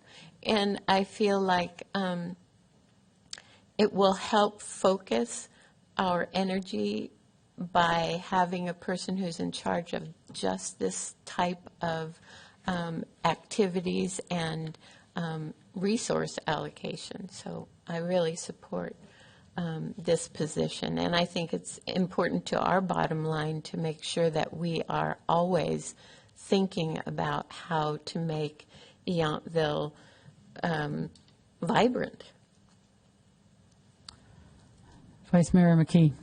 There's no question that Yountville is vibrant and special, and I think this is an interesting position, especially when looking at Up Valley and Napa. I think this would be a key position to work with the chamber, to work with the town, to get everybody on the same page. We have all experienced overloaded work, and when we talk to our hoteliers, they have change in staff and limited bandwidth. So having a person that is can speak hotel, can speak business development, and speak also for the town and represent that heavy lift that we're all trying to do together is a really good, unique position that will set Yountville up for success as the economy in the future with corporate groups, and things are tightening right now. So I don't think it's the time for us to pull back. I think we hit the pedal and we go forward with confidence that we have reasons to bring people here to Yountville. And it's just one more strong voice. We want it for our bottom line. We want it for our community, and position ourselves as a leader in Napa Valley. We already are. but let's keep it that way. So I think this is the goose that's laying the golden egg, and we want to just keep those golden eggs coming. So I support it. Councilmember Tripp? I support it also, and I just wanted to compliment our staff on I'm not sure who did it, the job description, because I went through it in some detail, and I thought it was really excellent. And it also emphasizes there is quite a bit of overlap with other areas in the town staff. Like I could see there would be some interface with the ZDRB and others, and that was mentioned in the job description.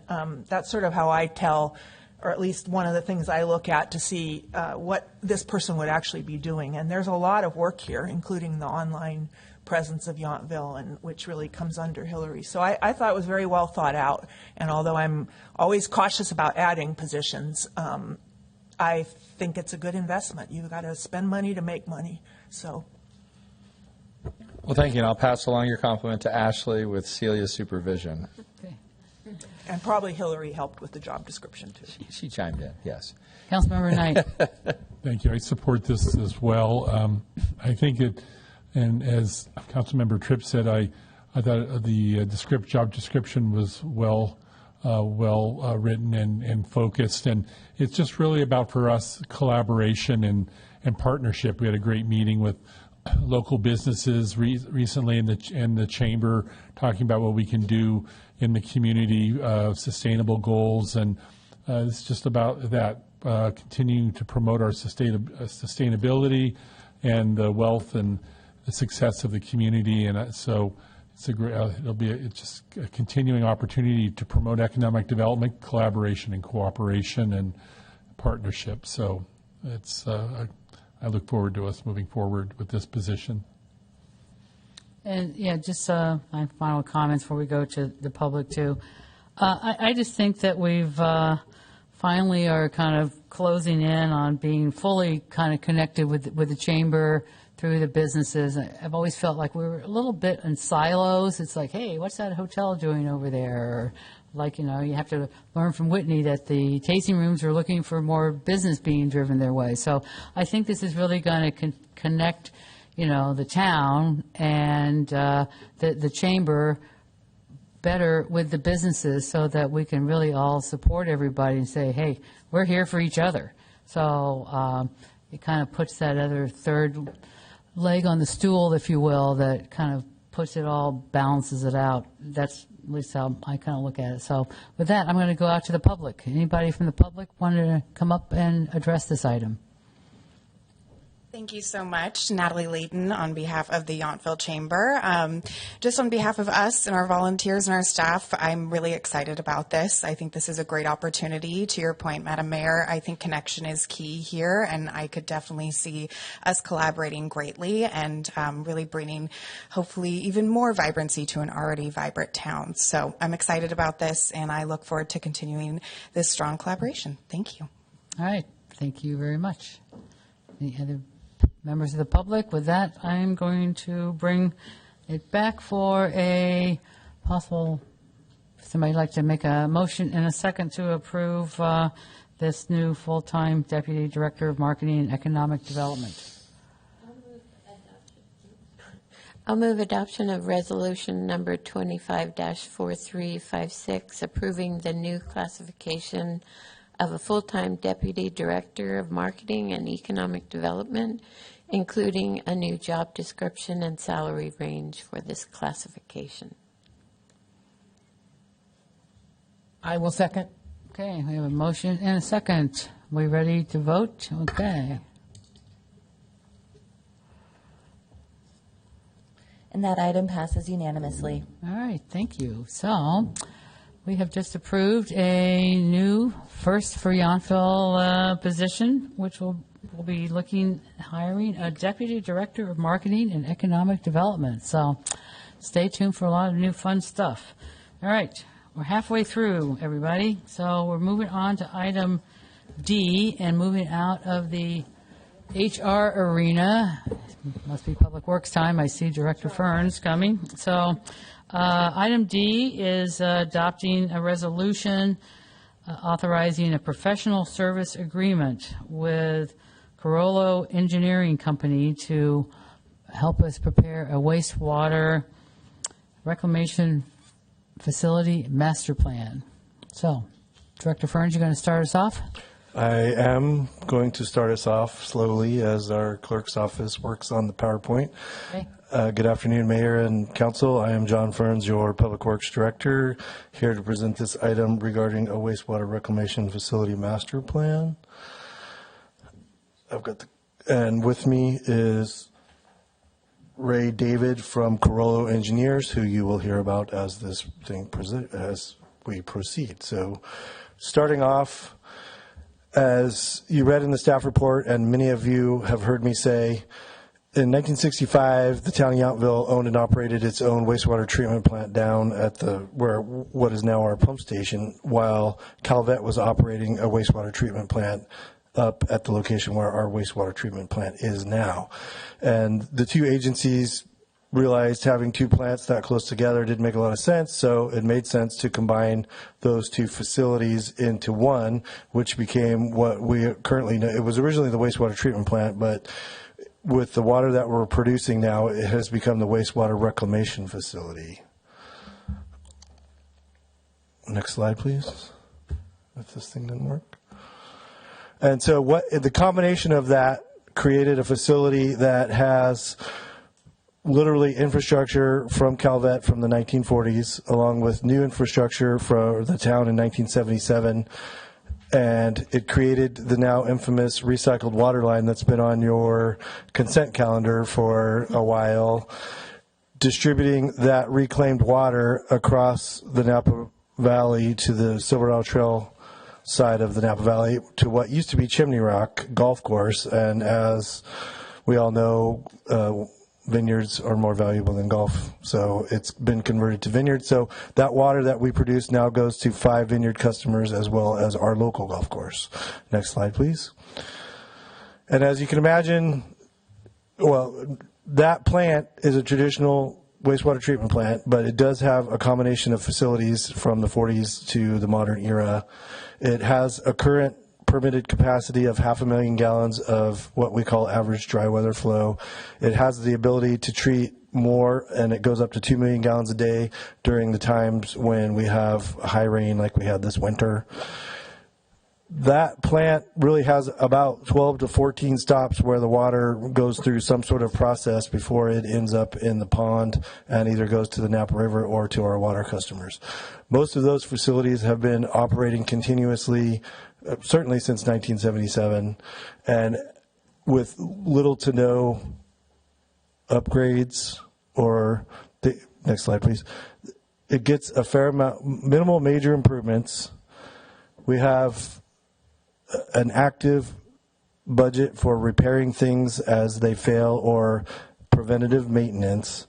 However, it does feel like now is a good time to pause and take a look at the wastewater treatment plant and do a master plan assessment with the help of a specialist to provide strategic guidance on how we can focus on certain areas to do improvements as well as a capacity analysis. It is timely because we are going to be adding a fair amount of customers to our property next door, and the work that Carollo Engineering will do if this is approved is going to inform the 10-year capital improvement program for the wastewater enterprise. Next slide, please. It is important to note that the value of this master plan was built into the current rate schedule, and so the current rates have funding or providing funding for it.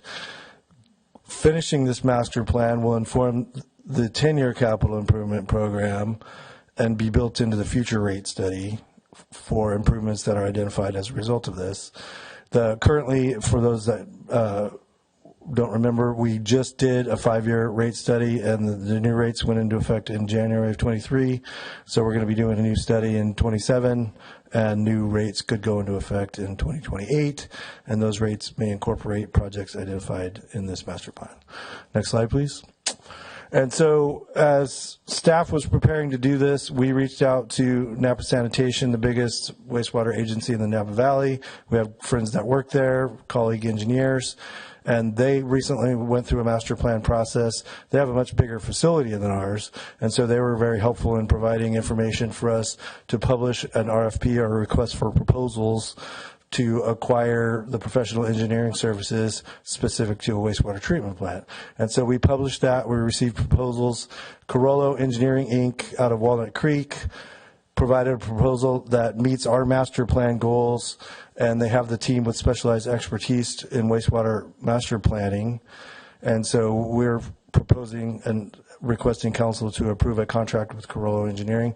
That base cost for their contract is $327,000 and $167,000. Their proposal provided some options that we could explore going forward. The action that you take today will approve the town manager the ability to approve changes to the contract up to the budgeted amount, which is $400,000. If we get to a place where Carollo Engineers identifies more things than our budget allows, we would come back to council and request more money if that was necessary. Next slide, please. And my final slide is, even though wastewater conjures up some images that people don't like, I would like to point out it is a very beautiful spot in all of Yountville. This picture is over the pond of the cleanest water that we produce that does go to our vineyard customers. And with that, I am available, and Ray is available with any questions. And I would just say one add-on thing, especially with Ray in the room. You know, my experience, you know, there are projects that cost money and there are projects that save money. And so I think, you know, we'll be looking through both lenses, right? And I do think as you modernize things, you make it more efficient. Also, the fact that we have customers for our recycled water is another opportunity to generate revenue. So just because we're doing a modernization study, I don't want you to think like rates are going to go up. I think what we'll be looking at is value propositions and really where can we save money, make it more efficient, create a product, because clearly we know rate studies are challenging. And this always gets into, you know, those sorts of questions. So, again, I appreciate John. I just met Ray today. Obviously, I look forward to helping. This is where John shines, and I told John leads, you know, because I can say things like I just said, and I can evaluate things, but truthfully, this is, even though I do see that view from the golf course, we are going to fix the fence. There's other little things we're doing to help beautify that area. Like, this is clearly a public works project, and I'm happy to have, you know, John leading this, and I'm looking forward to seeing what Carollo has to offer. No, I think this is one of those items, you know, we heard from public this morning or earlier today about water. People do complain about that. There's a lot of issues they think about with water. No one ever really talks or thinks too much about the wastewater, but it's really probably more difficult in my mind than, you know, getting some water out of a dam and getting it, you know, to come out of your faucet. You know, getting wastewater cleaned and treated. It's a lot more chemistry involved than that, and a lot more stuff to worry about, and a lot more regulations. So we don't hear much about it, which is a good thing. So anyway, so those are my first comments. But any questions, Councilmember Tripp? I had one question for John and one for Ray, and I apologize, I didn't catch your last name. The one for John is, if this goes into the fund, the enterprise, then the Vets Home picks up their portion of this, or is that, anyway, you get my question. Yes, the wastewater enterprise funds that are directly related to wastewater treatment are shared with the Calvet. Right, so this goes into that pot, the shared pot. The shared pot is funding this project. Okay. And then my more technical, not technical, but I don't know why, but this, I think it's such an important thing. And also, it's a large amount of money. I read the proposal, which I thought was pretty detailed and very helpful. And you mentioned in there are some things that you're not going to look at, which I understood, like piping in throughout the town, which I totally get. But I think it also talked about lift stations, and so I wondered what that was. Either one of you, that you wouldn't be looking at lift stations. Well, yeah.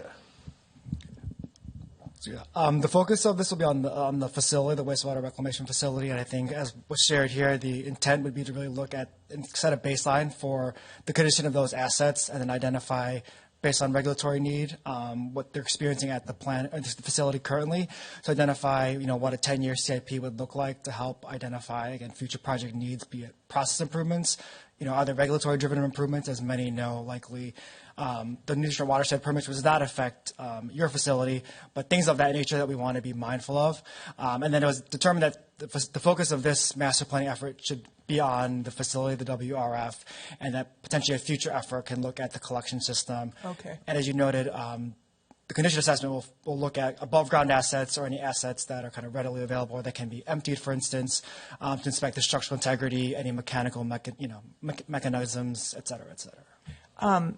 So when you get to the end of this, would it be to identify from a more engineering perspective assets up there, parts of the process that need to be replaced, and then would you make recommendations or just review whatever part of the system it is and say, well, this needs to be upgraded? How far does it go, I guess, is what I'm asking. Yeah, so the two kind of major deliverables at the end are the actual master planning report, and then within that is the CIP, which we actually aim to structure it so that there are specific projects. So it's not just saying that these 250 assets need to be replaced and then here's a dollar value. It is intended to identify, here are biddable, constructible projects. So we actually look at, maybe kind of stepping back a little bit, the condition assessment that we go out there with a structural engineer, electrical engineer, INC, mechanical, to then look at what is the existing asset, getting some just baseline information, and then talking to the town staff to see how is it operating, and then that helps us to determine what we term remaining useful life of that asset. So is it 20 years, is it 15 years, is it 10 years, is it 5 years, is it non-functional? Then we put that into, for each asset we then identify what that kind of remaining useful life is. Then we look at things such as regulations, where even if an asset has not kind of reached the end point of its remaining useful life, it does require, because of regulations, a need to enhance the treatment process train to reduce, for instance, nitrogen or TSS or BOD, for instance, that are, as the mayor noted, are things that are regulated. And that helps us identify what products there are and then the timeline. So it's not just, here's a tank, you need the cost, but it's here's maybe a dozen or so projects where they kind of fall in line over that 10-year time frame, and then the cost for that specific project. And so you do an estimate of the cost, which of course could increase, but it is part of the plan? Yes, there is a planning level cost that is part of the plan for each of those projects, so there is a good sense what those may look like in the future. And that's all very obviously collaborative with the town to hear what they're experiencing on the ground. They're the boots on the ground to understand what issues they may be having with specific assets. They may indicate that while mechanically it looks okay, maybe operationally there's another driver that would require it to kind of move through a little bit earlier than anticipated. And then my final question, maybe this was in your proposal, what kind of engineer is it that looks at something like this? Are you specifically trained in sanitation or? Yes, so I'm a master planner by trade, so my background is civil and environmental engineering. My kind of whole background has been wastewater treatment plant planning, design and process evaluation.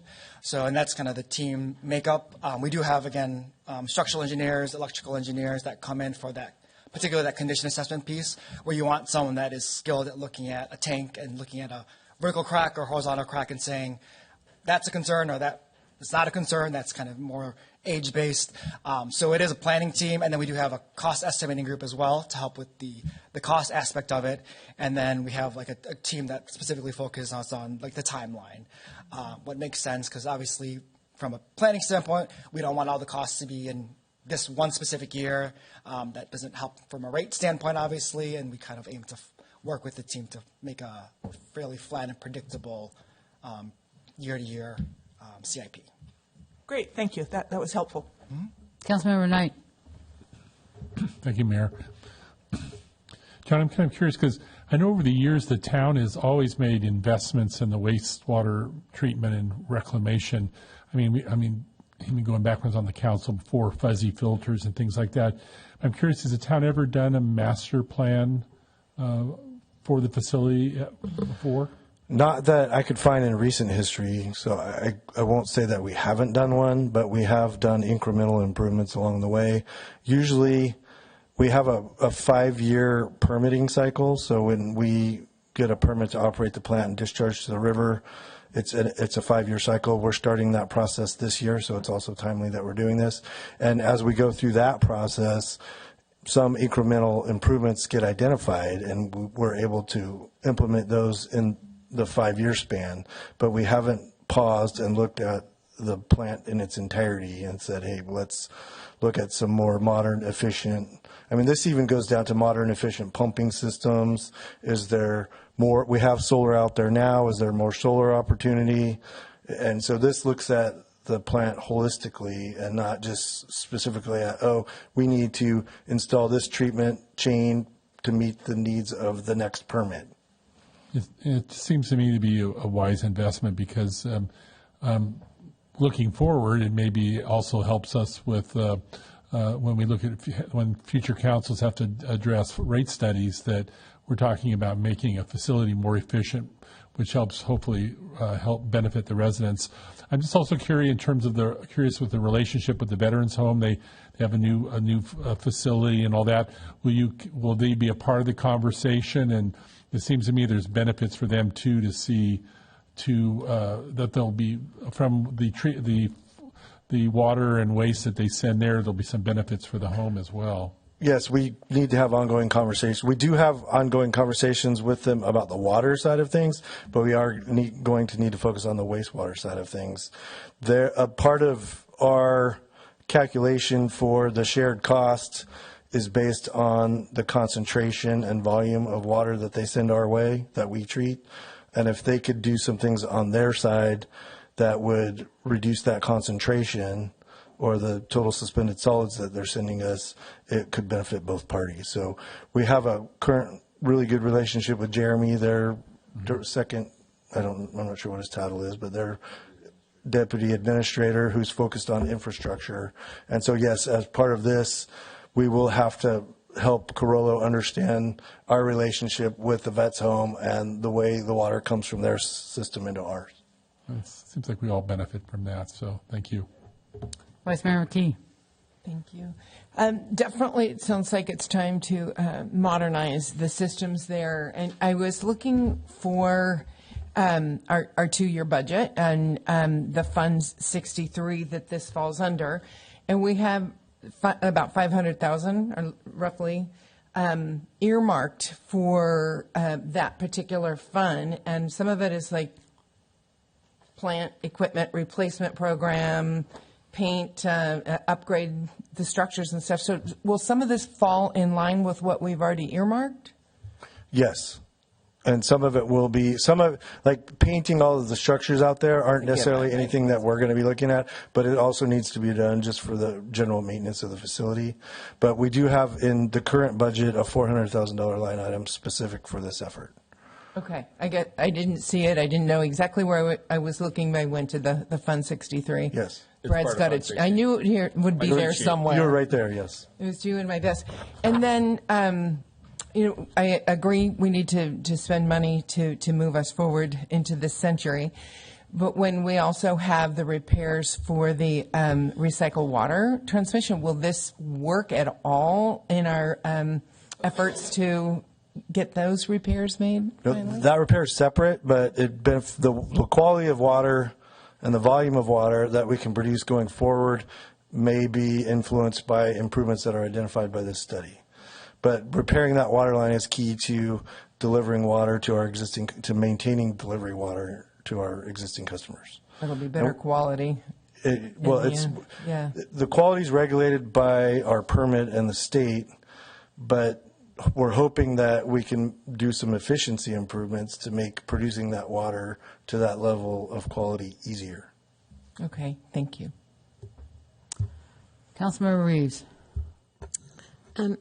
John, you already touched on this a little bit, but my question is, yes, we're going to look at the current facility and how to make improvements on efficiencies and things like that, but above and beyond that, are we going to look at some aspirational goals for future innovative technologies that might both make it efficient but also broaden the kinds of products that we produce, like energy or better water, more water, whatever those might be, more sort of future proofing. So that is built into the proposal. It's one of the options that we think we're going to implement after they've gotten a baseline analysis of the plant. And so that's part of this process is we're employing them to do the baseline study and get a clear understanding of our plant. And then we can look at those options that were listed in the proposal and say, oh, these are the ones that we would like to focus on now that we do have that baseline. So that's the part that wasn't included, or it said Correct. We have, yes. optional. Yes. Okay. Go ahead, Nick. I could add on to that also at the very beginning of this project, there is a master planning workshop at the very beginning to identify what the goals the town has overall that we want to document in the plan. So some of those items that you mentioned that are kind of beyond just a regulatory adherence to this, that, and the other, but that are kind of larger items such as cybersecurity or things like AI that other agencies are also kind of looking at and figuring out, okay, that's not necessarily part of the today or the next 10 years, but it's something that we want to document, are things that we could definitely put in that and have them as part of the discussion. And then, as John said, can then potentially move forward as part of this effort, or can be at least, again, documented as things that the town is looking forward to in moving forward. Yeah, and my disclaimer too, I think all of that comes back to the ratepayer. And I do think, I can say this out loud because I know American Canyon has been looking at a very progressive and a futuristic wastewater treatment plant, and I think they finally got to a point where they realized to do that was going to be a big burden on the ratepayer. So they're now pulling that back or trying to figure out how to pull that back. So I just temper your enthusiasm to be futuristic with the back end to the ratepayer, because that's an easy trap to fall into, and it's hard to get out of because you've all of a sudden designed a waste-to-energy plant that looks great on paper but costs everyone double, and that is a bigger issue. So I do feel like I'm going to listen to all of this with the ratepayer in mind, but I also, I never heard AI with wastewater. This will be an interesting, I could make a bunch of jokes, but I won't, about whatever. I was going to make garbage one. in, garbage out. But I do think, I think those are the fact that the plant is right next to our courtyard, and the fact that, how we fuel vehicles, things like that are interesting opportunities because of its location. So we're mindful of that. But I think, again, temper that with, ultimately what the costs and how that gets financed.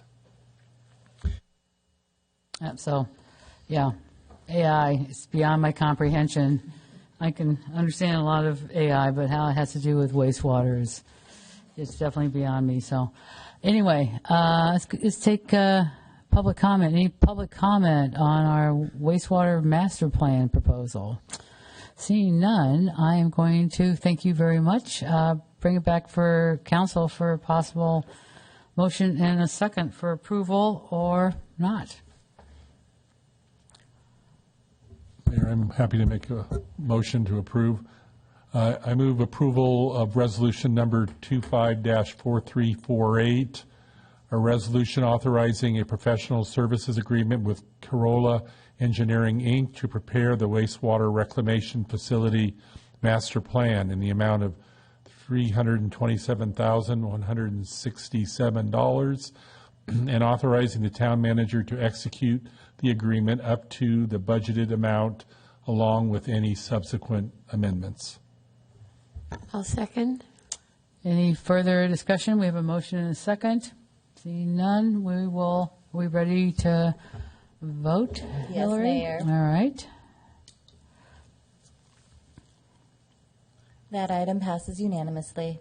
All right. Thank you very much. We will be Thank you. now preparing a 10-year master plan for our wastewater treatment facility. So thank you very much for all the work that got us there.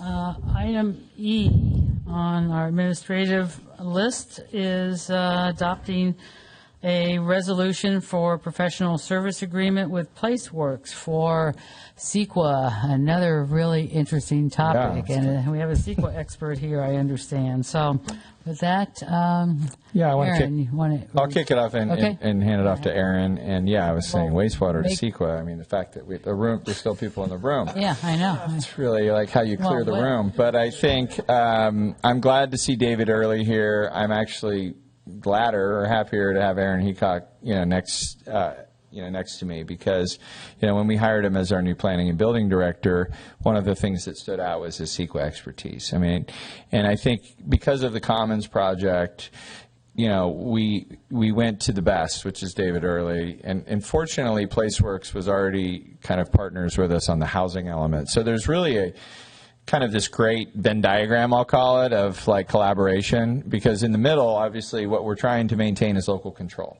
And that's both for the project and for housing. And I can tell you, after a year, and that'll be my next presentation as we get into the rest of the on-calls, local control is key to a lot of things. And I think this site, and I worked with David a long time ago, so I knew we had a working relationship, but ultimately, PlaceWorks and Aaron, and I will share with you that, Aaron will be leading this just like John was leading wastewater. And I think, I feel like I keep wanting to make jokes that I shouldn't make in public. But it is a challenge, and I think having, experienced guides will get us there. So I wanted to just tee up Aaron with that, and then he can introduce David, and David could tell you everything he's done in 3 minutes or less, which will be a big challenge. But go ahead, Aaron. Thank you, Brad. Thank you, Mayor and Council. So Brad covered much of what I was going to say, so I don't have a whole lot to add. As noted in the staff report, PlaceWorks will work with us and staff on entitlement strategies and obviously the state-required CEQA analysis. And so, I'll turn it over to David and let him talk a little bit about his expertise and how PlaceWorks will help along with the Commons project. Great. Great. Hi, Hi. I'm David Early, and I will also refrain from jokes equating wastewater treatment and CEQA.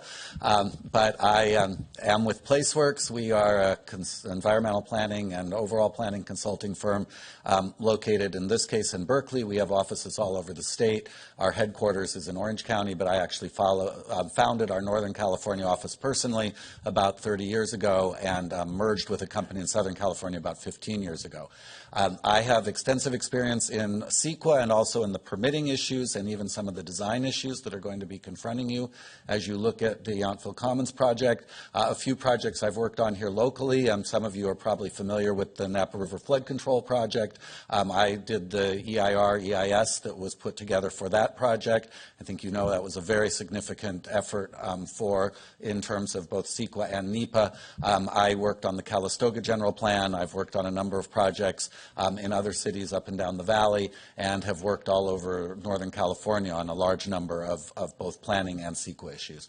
For this project, we do have a very streamlined approach. We're going to be doing what's called an addendum to your existing general plan EIR. We believe that that's the most efficient way to get this done. We don't have to do a whole new EIR. We don't have to circulate the document to the public. We'll simply be making findings, giving a little more detail about this particular site relative to findings that were already made townwide in the general plan EIR, and then we'll be publishing that for your review and for your adoption before you take action on any of the other components of the project. We're also going to be helping the town with both the permitting aspects and putting new zoning in place on the site, and looking at a general plan amendment to make both your general plan and your zoning consistent with the type of development that's to occur here, and likely we'll also be helping on some of the economic features of the project to make sure that it's both financially feasible and can be financed through available funding sources. So we're very pleased to be able to be with you and working with you on this project. I'm happy to answer any particular questions you may have, but I think I'll leave it at that and hope that it's enough of an overview for you. So I have a question. So we've just approved our Yountville Commons project. I just said the wrong word. The concept. Yes. So, and CEQA, you will come in once it's a project. So what will be our responsibility for actually declaring it a project so that CEQA then is invoked?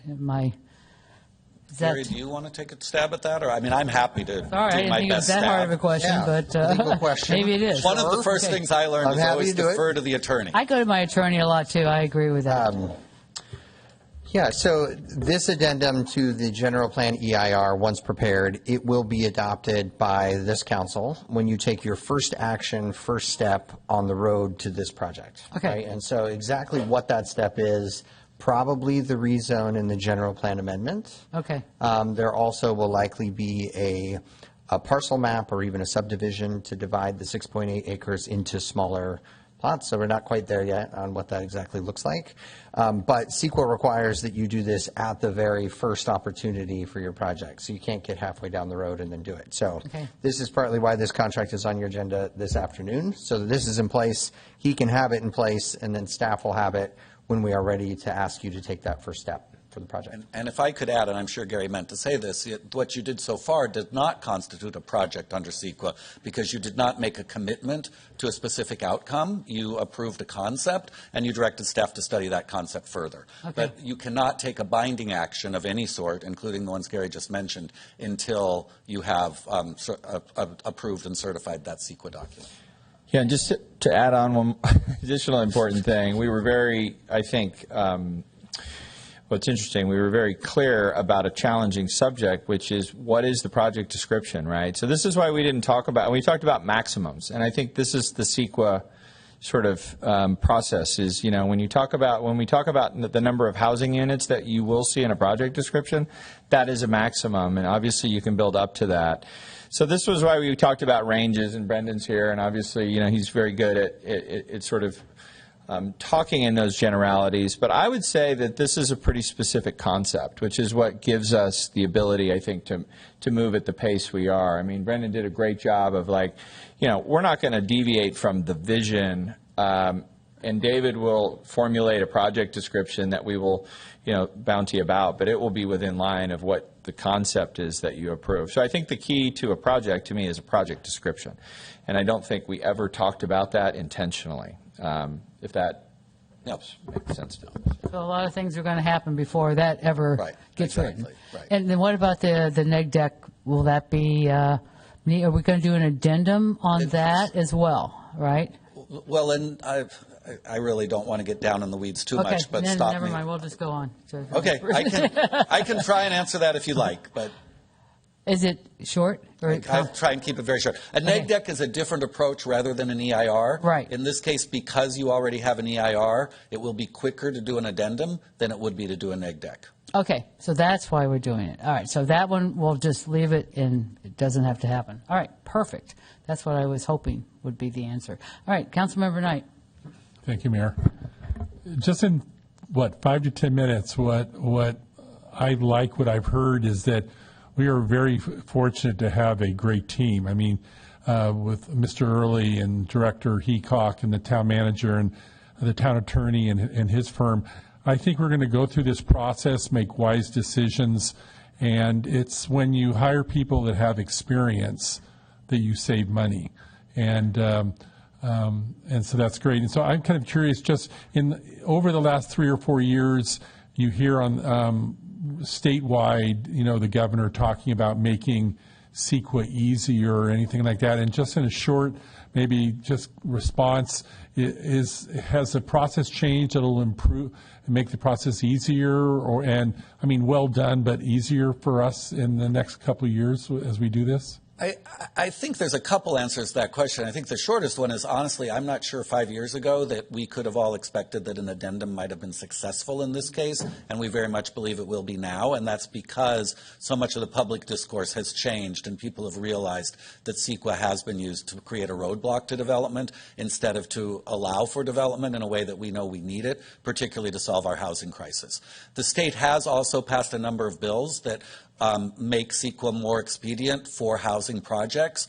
None of them actually seem to apply here in this particular case, so we do need to do the more sort of traditional addendum to an existing EIR, but you do have a good EIR on the general plan, and we feel that this will be a successful approach. Well, thank you for being on board with us and for all the work you've done in the Valley to date, so thank you. Councilmember Tripp, questions? question and also just a comment. I thought the PlaceWorks housing element was fantastic. So I agree with what Eric's saying. We have a really good partner. And I have to say, on the CEQA side and EIRs, I've mostly been involved in not exactly the NIMBY side, but more as a person impacted by a project. And I think you kind of alluded to this, but so we do the EIR on the general plan amendment, and when it gets down to we have specific plans for a certain number of units, and somebody doesn't like the traffic pattern or thinks that should be mitigated, that's the end of the EIR process, or will there be another stage of the process when we know how many units and what the traffic looks like and whether there's water going in on the fish in the creek and all that? No, those are all things that we aim to cover in this current document. Okay. So as Brad already mentioned, the document will set a series of caps on development. Okay. X number of housing units at most. We'll show a sample site plan like the one Brendan's been working on. We will state clearly that this is a concept and that there may be some changes to it, but we will create an envelope, if you will, within the project description in the EIR addendum that defines the maximum that can be built. And then we'll have a biologist go out on the site and look how close we are to Hopper Creek and make sure that we're including the necessary setbacks. We're going to do a full architectural historical analysis of the administration building of the historic school. This is the really historic school, but the not quite so historic school. That building was built in 1949, opened in 51. It's old enough that it could be a historic building. We don't think it will be, but we do have to do that analysis. So we are doing site-specific analyses for this project, and we hope and believe that everything we're doing here will be enough to cover all the issues. You mentioned traffic. We won't have a specific traffic analysis because the amount of development we're foreseeing here is commensurate with what was already foreseen in the general plan EIR. Okay. So we don't need to do additional traffic analysis because that amount of traffic has already been covered.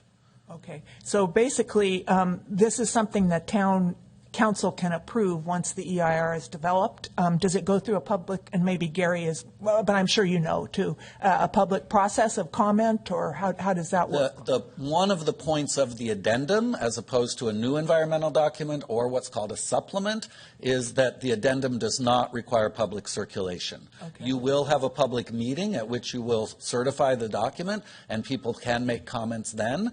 You could listen to the comments and say, we think there actually could be an additional environmental impact. We want to direct you to go back and do more study. But our goal here is to give you a document that's both complete and thorough, but also happens quickly enough that you can act on it, certify it, and move on to the project without doing the whole public review process. Okay, but that's not good to know that there will be an opportunity for people to comment. Absolutely. We're a small town, yes. and so I Right. think that's a good opportunity, Yes. and probably will meet the need. So thank you. All right. Thank you very much. I'm glad we have the expert in CEQA. Wow. You guys are hard to find, so thank you very much for being willing to do this. Any public comment on this item? From the public, seeing none, I will bring it back and ask if the council would like to make a motion and a second for approving the use of PlaceWorks. Mayor, I would move adoption of resolution number 25-4349, authorizing a professional service agreement with PlaceWorks to prepare a California Environmental Quality Act analysis and documentation for the Yountville Commons project, not to exceed amount of $183,138. Including a contingency. I'll second that. We have a motion and a second. You ready for voting? All right. That item passes unanimously. All right, great. So now we have our CEQA expert for the Yountville Commons concept. Thank you very much. Thank you, David.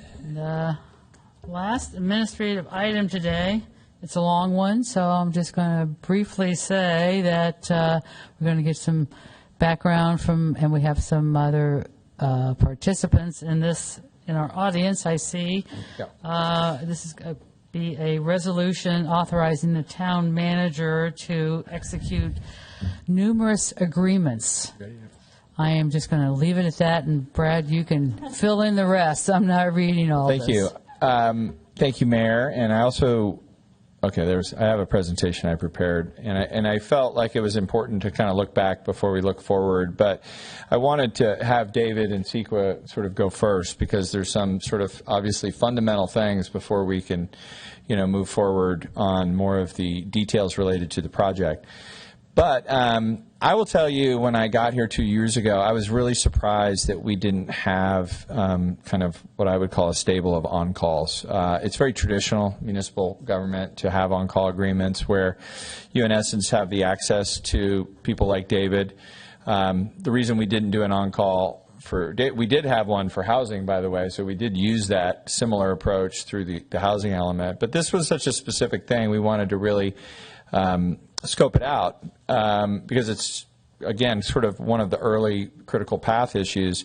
For all the other things I'm going to talk about, when I put up the list that is the long list, we really don't know. That's why you need to hire them, so that you can scope out task orders, right? And then you issue task orders, and that's where the budget is, right? So when we got here, and this was something Celia and I spent a lot of time talking about, like on-calls are just not to exceed numbers. You don't necessarily need to have budget. You should have them as part of your CIP and your thought in terms of who you're going to use for what. But really, this is access as things come up. But for the Yountville Commons, we're going to need an extremely experienced team to build a project, or first to design and plan a project, but to then ultimately build a project that that holds up. And I'll talk about that. And I think I'll answer any questions, obviously, when we get to the list, but then I'll ask Sean Grinnell to step up and talk a little bit about the team. Most people know Sean, as a, what I call an owner's rep, but a construction manager, a project manager, someone who has helped back when the town built the community center and can talk about some of the things that happened through that project, and has been really a guiding right hand for me, and also led me to, to Brendan and Kelly Morgan, which was clearly the right choice in terms of the visioning phase. Likewise, after Sean's done, we have Byron Hoffman, who I had never heard of a narrative designer until I met Byron, and I think narrative design he'll explain, but this is things, like signs. Like signs, I struggled a lot with. Actually, we talked about our wayfinding signs. So I just want to be clear, like Yountville Commons is the priority, but this is also other towns' priorities. And I think we've been talking about the Washington Street corridor. We've been talking about how do we basically reset the pedestrian wayfinding. I'll use that term. And I just didn't feel comfortable pulling the trigger. There was too many variables, and I think having someone like Byron that can advise on that, work with the chamber, et cetera, is what was needed. Because otherwise it was going to be like me as your town manager being your sign designer. And I literally had to dismiss 2 sign fabricators because they didn't get it right. And I felt like the missing ingredient was someone like Byron. So I'll lead that to the end, but I want to take the opportunity to introduce this idea of stages, okay? Because we talk about phases, and when we did the first stage, we talked about the initial, interim, and idea phase, which was the visioning. And then there's these subsequent stages where you get into planning, where we do talk about phasing, because we will have to construct in phases. But then you get funding and financing, construction, how we operate and maintain it. And then I kind of end with, like, what's the legacy? We talked about we're building a place, not a project. This is the heart of Yountville. This is all important. But I wanted to spend just, hopefully, 5 minutes, I'm going to time myself, to really talk about what we accomplished during, the initial, interim, and idea stuff. And I think starting with idea phase, like, here's the vision you adopted, right? And the model just added so much context so that people could see it.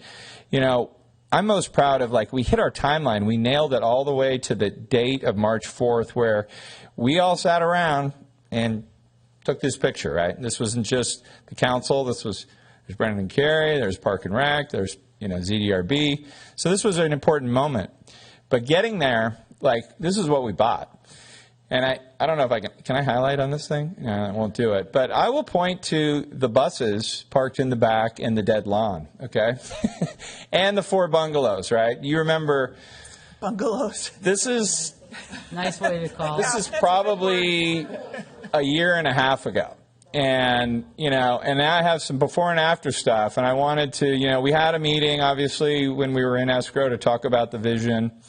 We saw what the school district was proposing, which was a full build out. This is why I wanted you to stay, Whitney. I took a selfie with Whitney the day that we towed the buses away. And we cleared the bungalows. Like, these were things that we required the school district to do in order for us to really buy an asset. And I keep using that. Like, we bought an asset. Like, I worry about Calistoga. They bought a liability. They're working through it, but it's like, it's a different deal, right?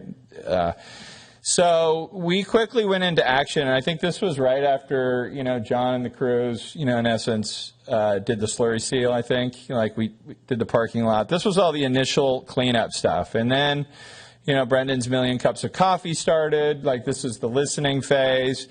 This, not that. And then we talked about interim uses, and we said, okay, we have these buildings, like, let's use the auditorium, you know, Sam and needs space for camps and things. So we went from this idea, you know, to this, right? Boom. We talked about a fitness center or a wellness center is what we were talking about it, and we worked out a deal with Donovan, and we went from this to this, right? Likewise, you know, the interiors. This was like, now everyone goes in here and just says, oh, yeah, this is a great space. Well, if you saw it before, you realize this wasn't easy. And thanks to Brendan and others, like, this became, you know, an asset. This was the community garden when we bought the site. This is what it looks like now. You got Leo and Manny, and there's Peter and his brother, and me in the middle playing referee. All of this is now happening. We all love the farm stand, but we know that we bought a snack bar that was sort of, yeah. And now it's the place everyone wants to go. The dog park. Here's everyone hanging out, you know, all the dogs. I took this picture actually last night during the power outage, and all these dogs were clearly wanting to be in the picture, and I don't know so much about the owners. But another, you know, boom, done.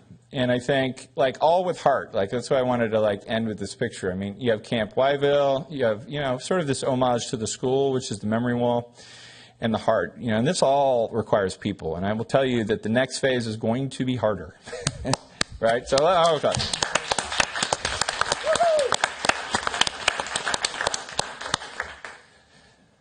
So, here are the people that we're asking you to approve as on-calls. And actually, you know, I put Kelly Morgan and Piatok on the TBD, because this is where, you know, we sit in the room, and Brendan and Marcial Chow, who's kind of the principal at Piatok, like, we have really good conversations about, like, how are we going to divvy up the scope between the architects, you know. And I think, fortunately, Brendan does realize he and his wife have limitations.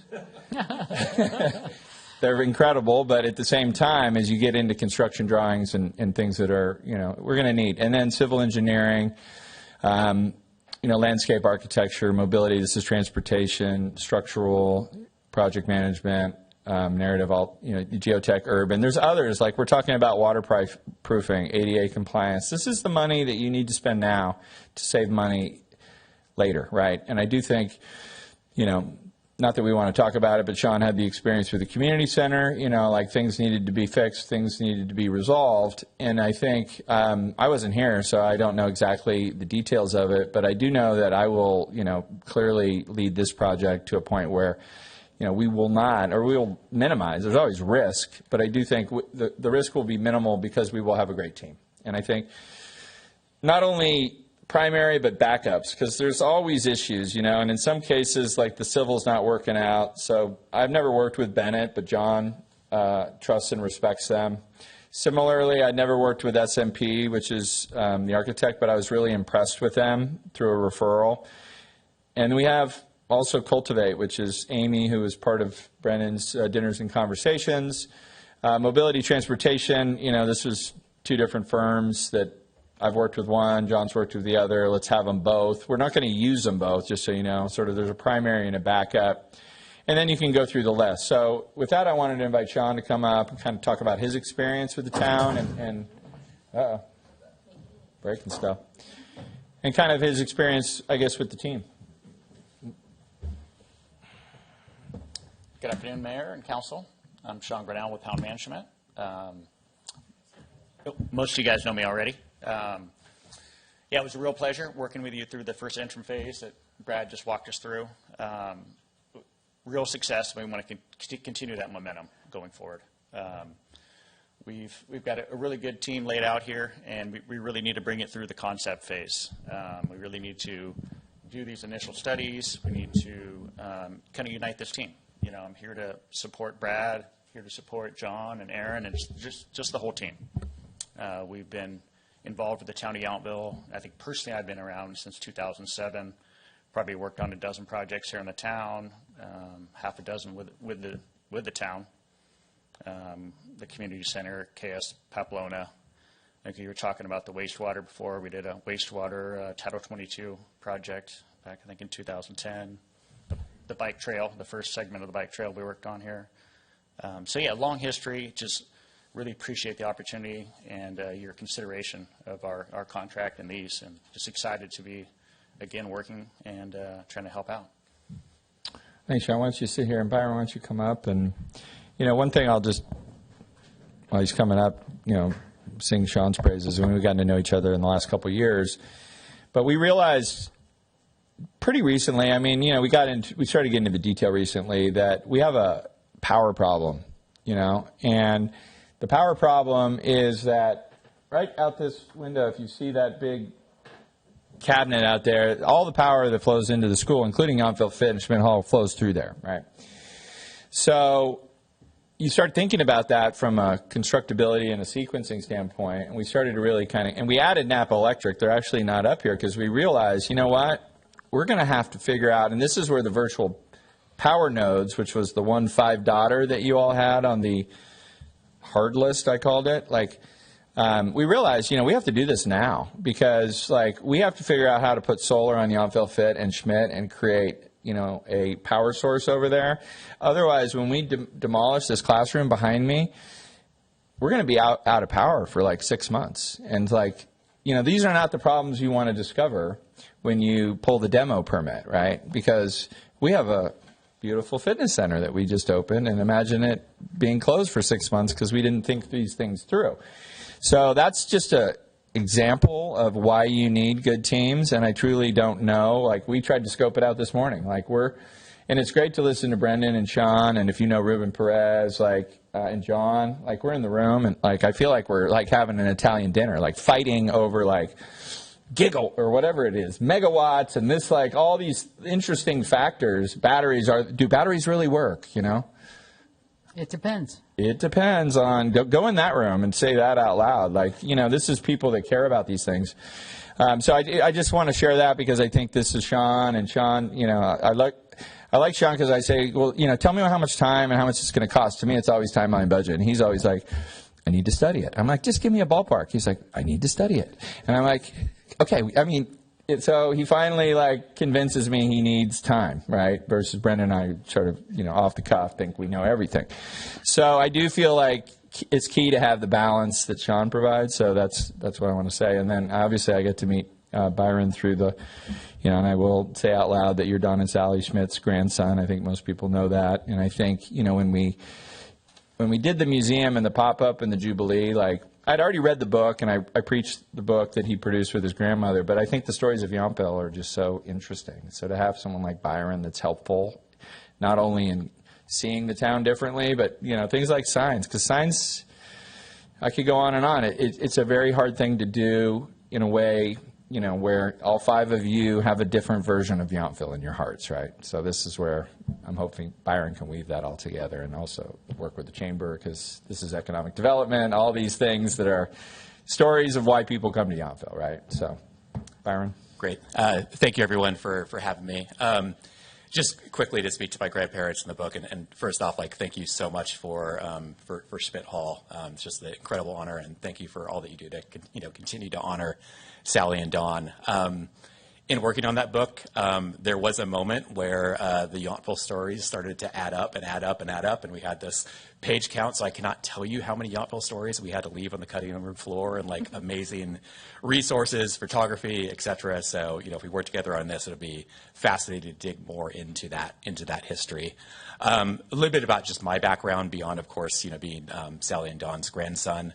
I've been running a company called Offset here in Napa and also San Francisco we've been around for about 15 years now, and have really focused for the most part on the wine industry, largely in our own backyard, Napa and Sonoma. And, it's really been a contrast of, working for, these incredible kind of like legacy brands that are just intertwined with the history of this place, and also helping kind of new producers tell their story and figure out like how to communicate to, kind of a more modern customer. So this project, intrigues me for so many reasons, because it plugs into kind of like, me spending the last 15 years of my professional career getting a sense of, what are the kind of like collections of stories that are in Napa that kind of come together to make this place, like, just from the osmosis of like growing up here and, being around my grandparents working in the French Laundry kitchen, all of that, like, it's just this really incredible foundation for all of this work. And the signage is a way to bring a lot of those stories together, and to have people just simply experience them while walking. I've got to say, like, one of the things that's just incredible about this project, like, on one hand, the scale is potentially rather large over time in many different types of signs, from wayfinding to, how do you communicate your sustainability values, and, just simple things like the graphics on the garbage cans to, stringing together multiple stories. If in the legacy trail, how do those add up to a larger story? There's all of these opportunities, and they have to be pulled together. They have to kind of speak to the story of Yountville as a whole. And I think that just from like a visual graphic perspective, they also need to make sure that they're really tying into like how you're thinking about the town's visual identity, aesthetic, just in general. So I think this project would really be a combination of addressing short-term needs. There's lots of signs that we would want to produce and execute rather quickly. Things like the community garden, like let's create like a great sign for that garden, and let's do it quickly. But then let's also think about the project holistically and think about like the larger story that we're telling with these signs. And again, just that experience that someone could walk through the town, within an hour, and be able to take in so many different stories that make this place what it is. So that's it. Thanks. I ended with the heart right outside the door because that's a story in of itself, connecting to the vet's home, et cetera. That's why it's there. But I feel like, we're ready to do another lap. I did challenge the team, we haven't put a date on the wall yet, but it's like another year, and I do feel like, we've set aside funds. We'll talk about the full budget at the next meeting, but I'm confident we can do this with the right team, and we're happy to answer any of your questions. Well, first I just wanted to comment on something that Byron said. I think that this is really a big pivotal moment for Yountville. We always had, Washington Street. Hell, it used to be Highway 29 that kind of really went through here, and Yount Street was kind of just an old county road, and that's why it existed. But, to really take our main thoroughfare and now connect it to our whole civic hub here, our big asset, as our town manager said, is something that needs a lot of vision.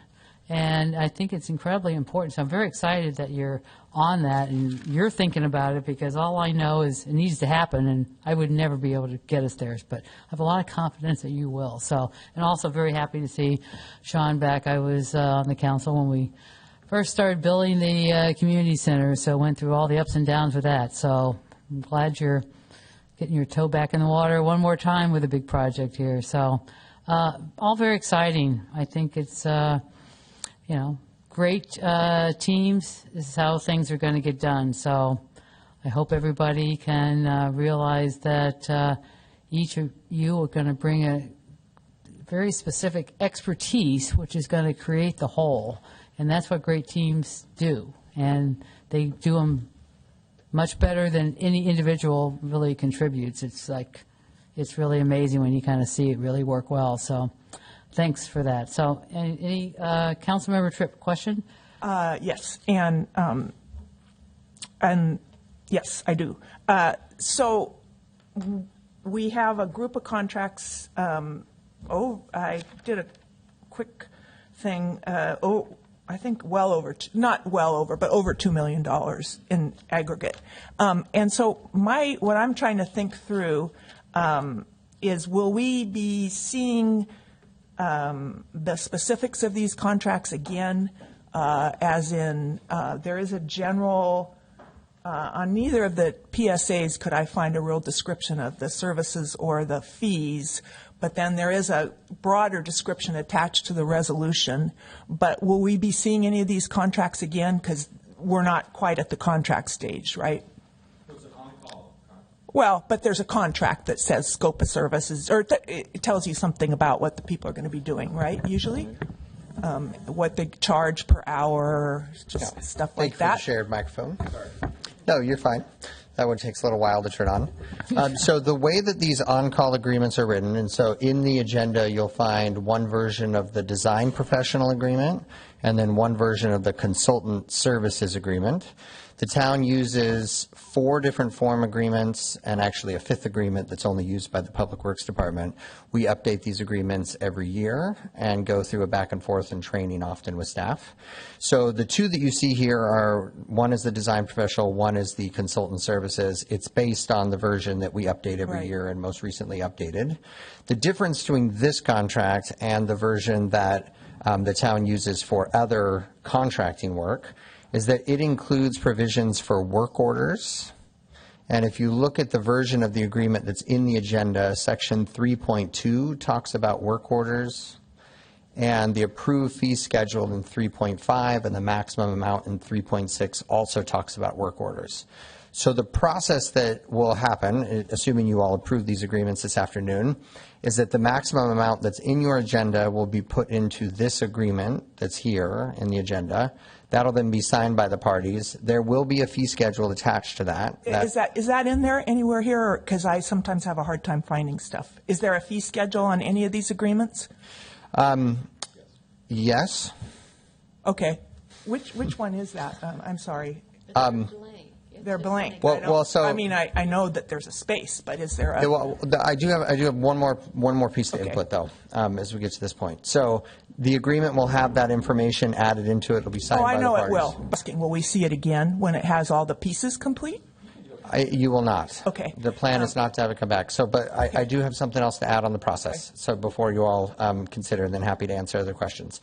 So then once the agreement is in place, there will be individual work orders. So when staff is ready to have a particular consultant complete a task, there will be a work order for that task. The work order will say, here are the 5 things we are asking you to do, and the maximum amount for the work in the work order will be included in that work order. Right. And then it'll be signed by the parties. So this doesn't guarantee that any money will be spent at all. No, and in I fact, get that. The town I get that. could not, in theory, might not use them, but go ahead. I get that. And I have no doubt you would not sign off on a contract that wasn't a good one. I was just trying to figure out where we were in the process, and I know you do sign off. So I'm going to make a few comments, which, I'm just going to make them. I totally support the on-call idea. Makes a huge amount of sense to me. And I definitely know that Brad needs a good team, and I think the elements certainly are there. And I know it's pretty urgent, but we also have a role of oversight, and I'm just sharing how I feel about this, and process. And process is tedious, but it also has a point. And I really like when I'm going to approve a group of expenditures, some of which are, I know we're not guaranteeing to anybody we're actually going to pay them this or pay that much, but we will have approved it as a board, as the council, an oversight. I really like, and I guess I've just been through a lot of them, but I actually get something out of seeing someone's RFP. It tells you some information on the firm, their credentials, the people who are going to be doing the work, their licensure, their rates. I do sometimes like to look at the rates. I really liked the Corolla proposal because I could actually identify what work was going to be done. Scope of services, I understand we don't know right now. And so I'm a little reluctant to just approve these en masse without knowing more. Although I do, and I'll just start out, I understand the team, I understand the urgency, and I have nothing, I think I probably thanked Brad genuinely at least 5 times for the work that's been done so far. So this is not a comment on any of that. It's just a comment on what our role is and how comfortable, what the community also, it's what our role of oversight is. And also, I feel it's important for the community because I definitely hear from people that it's a lot of money. And I'm not saying we shouldn't spend it, but I would feel better knowing some of the people. I have, for example, I have heard nothing ever but good things about Sean. I have no idea what his, what the firm's credentials are, what the hourly rates are. That's sort of, and it's not that a matter of not thinking you know what you're doing, Brad, because obviously you do. It's what our role is. And so when people come to me and say, well, what did you just approve? Well, what I approved was a concept, and I approved Brad having a really good team, and I approved spending over $2 million, but I don't have much on the details at all. So that's my comment. My only response to that would be, when you consider the budget next meeting is when you're approving the expenditures. So you've already approved $1 million being moved up from unassigned fund balance into the commons. We'll talk to you about more out of Measure S at the next meeting. That's what you're approving. Today, what we're asking you to do is, you're right, approve the team. Scope of services is different than scope of work. And also, I will manage within the budget that you approve. And so there's not $2.7 million of approvals. There's $2.75 million of capacity to spend whatever you approve as a council through your budget document. And so knowing rates and things like that is not, in your view, part of oversight. Understanding, if you want to, as the oversight board, what we're paying people, who's going to be specifically on the team, things like that. Yeah, I think this is where you trust your CEO to make that decision. Okay.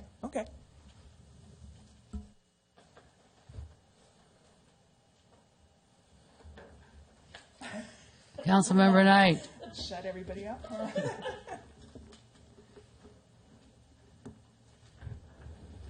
Councilmember Knight, did you have your light on?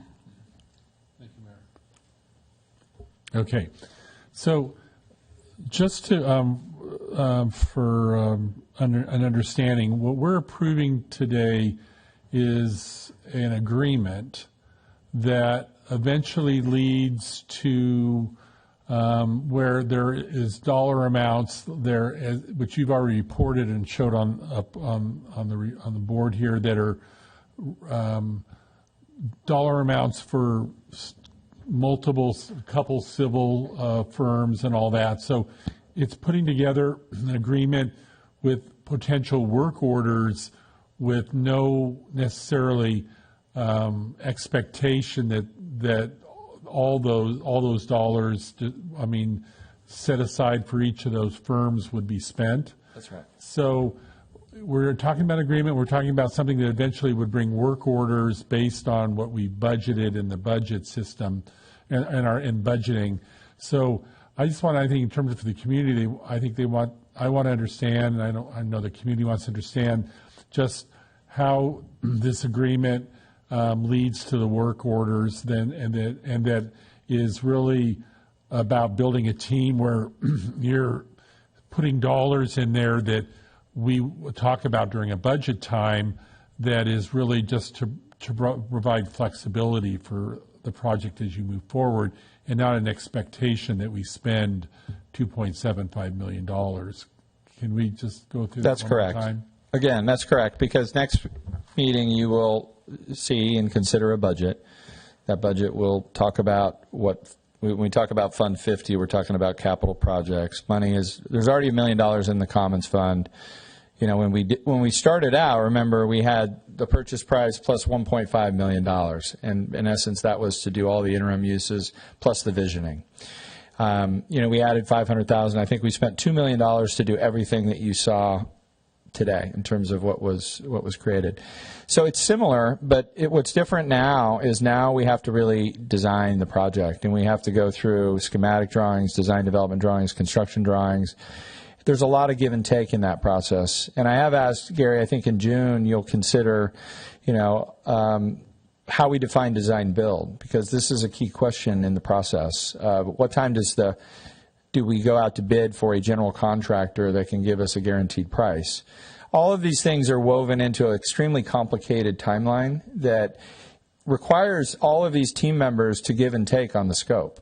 So when we give a task order, that means, okay, Kelly Morgan, or let's use Piatok as an example. Like, you're responsible for doing, all the schematic, I don't know, I don't want to start using architectural terms, but there's a key thing, like, you need to do that. And it's basically a conversation between, Brendan, Carey, and Marcial and me. Like, okay, we're going to divvy up this work, but I can't tell you right now because I still need to have the electrical, the mechanical, the plumbing.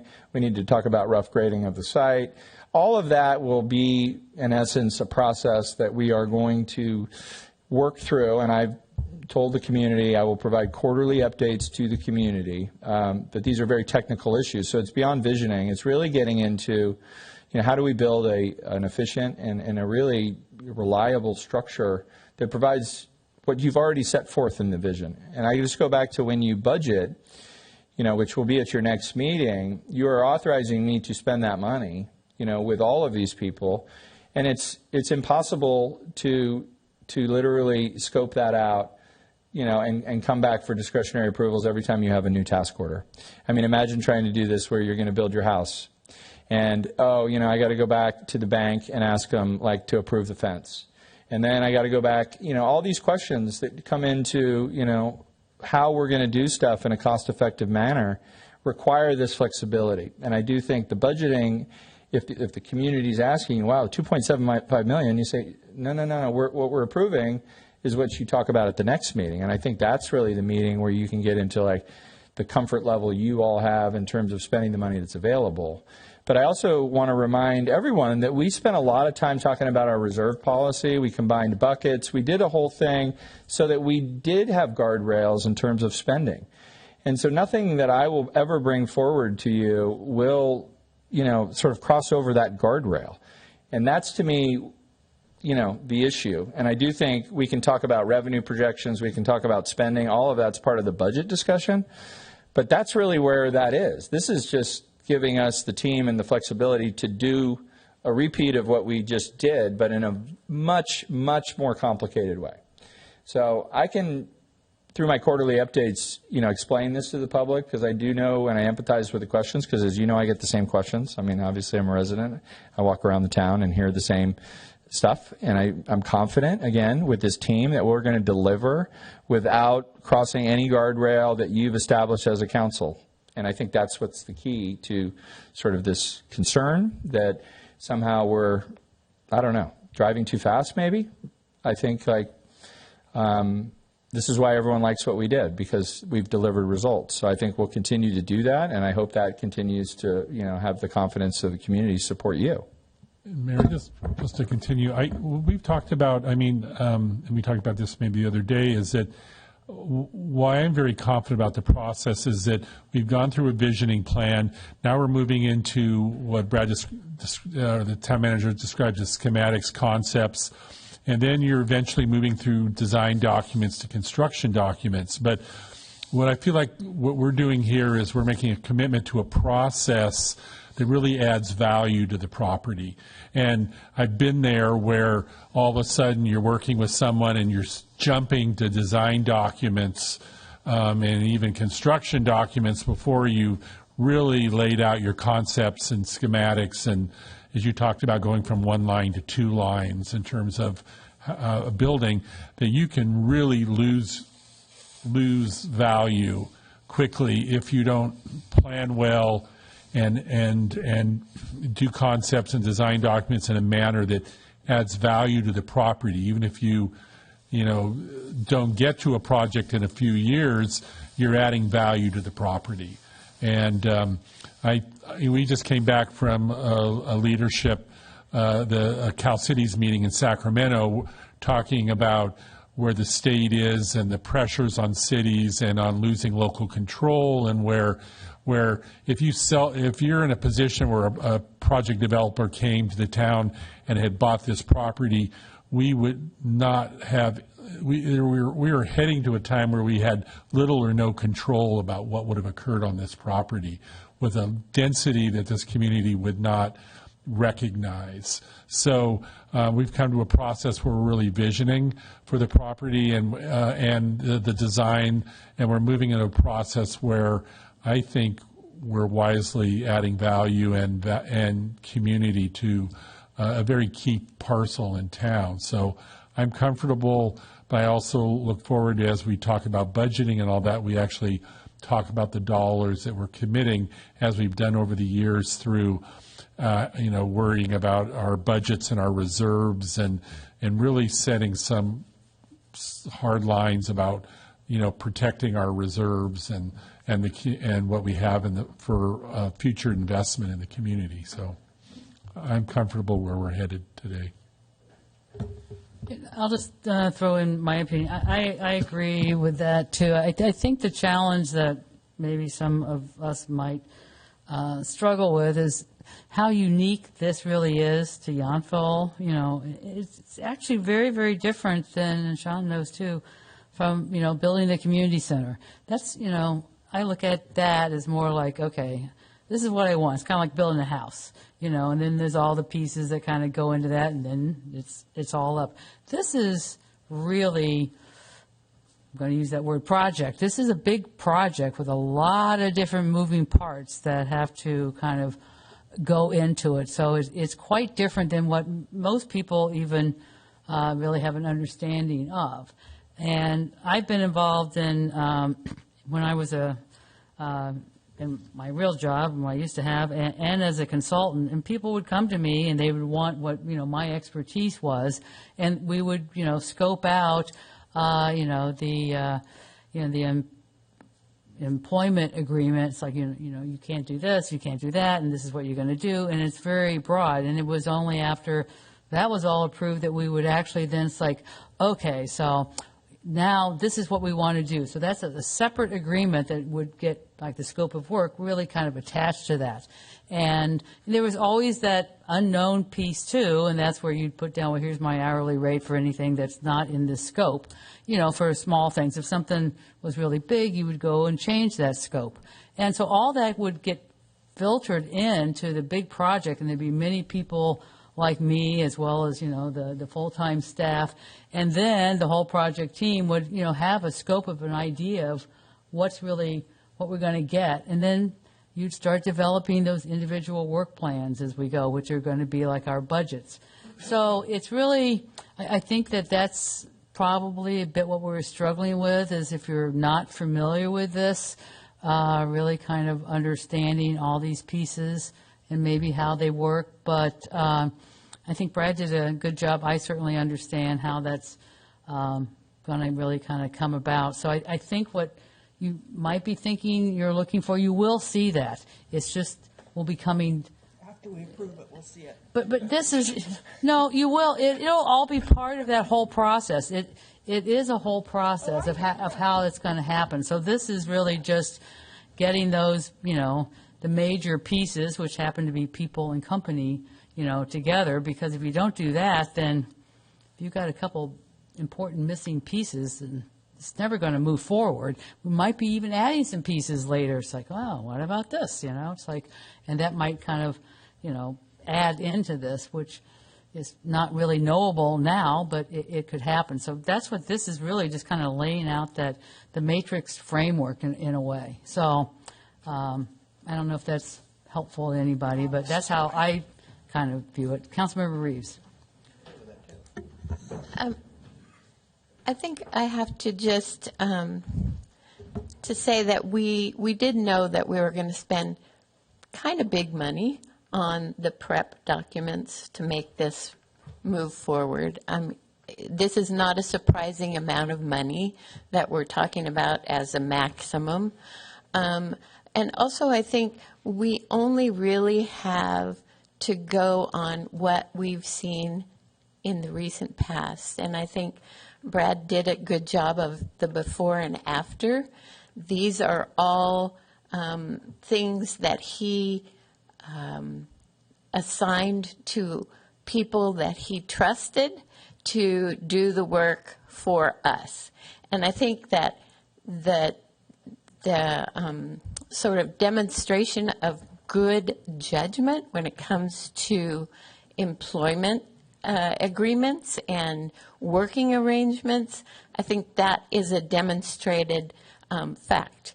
And I think as a council, it's important for us to acknowledge that as a fact and to allow this moving forward based on our experience, and our experience has been good.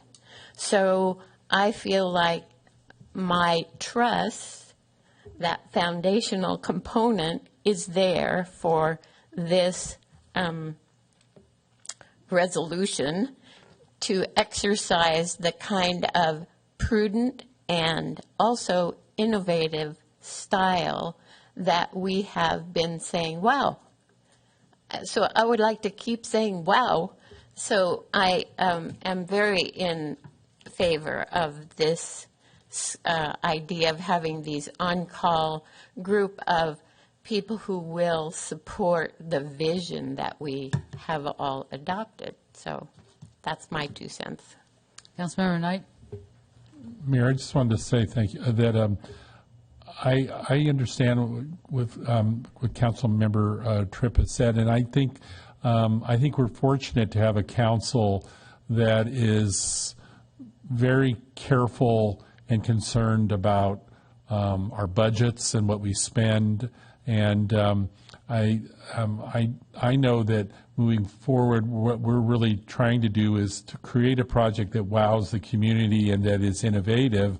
But we also recognize the fact that we have a council here that also is concerned about how we spend money and how we set money aside. And overall, I'm very comfortable because of this council team and the fact that we have just all our directors, the whole town staff is always, when they bring something forward to us, we're getting a project or a proposal that's been thoughtfully considered, and they've looked at the best way to do something for the most efficient and least amount of funds that can be done. So I'm comfortable moving forward because of this, our big team in this community, that we make wise decisions. So.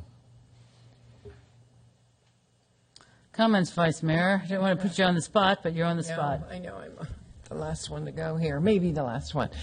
I appreciate the concerns that that Councilmember Tripp brought forward. We do have fiscal responsibility to kind of vet contracts and such, and know what we are bringing forth to the public and signing for on the bottom line.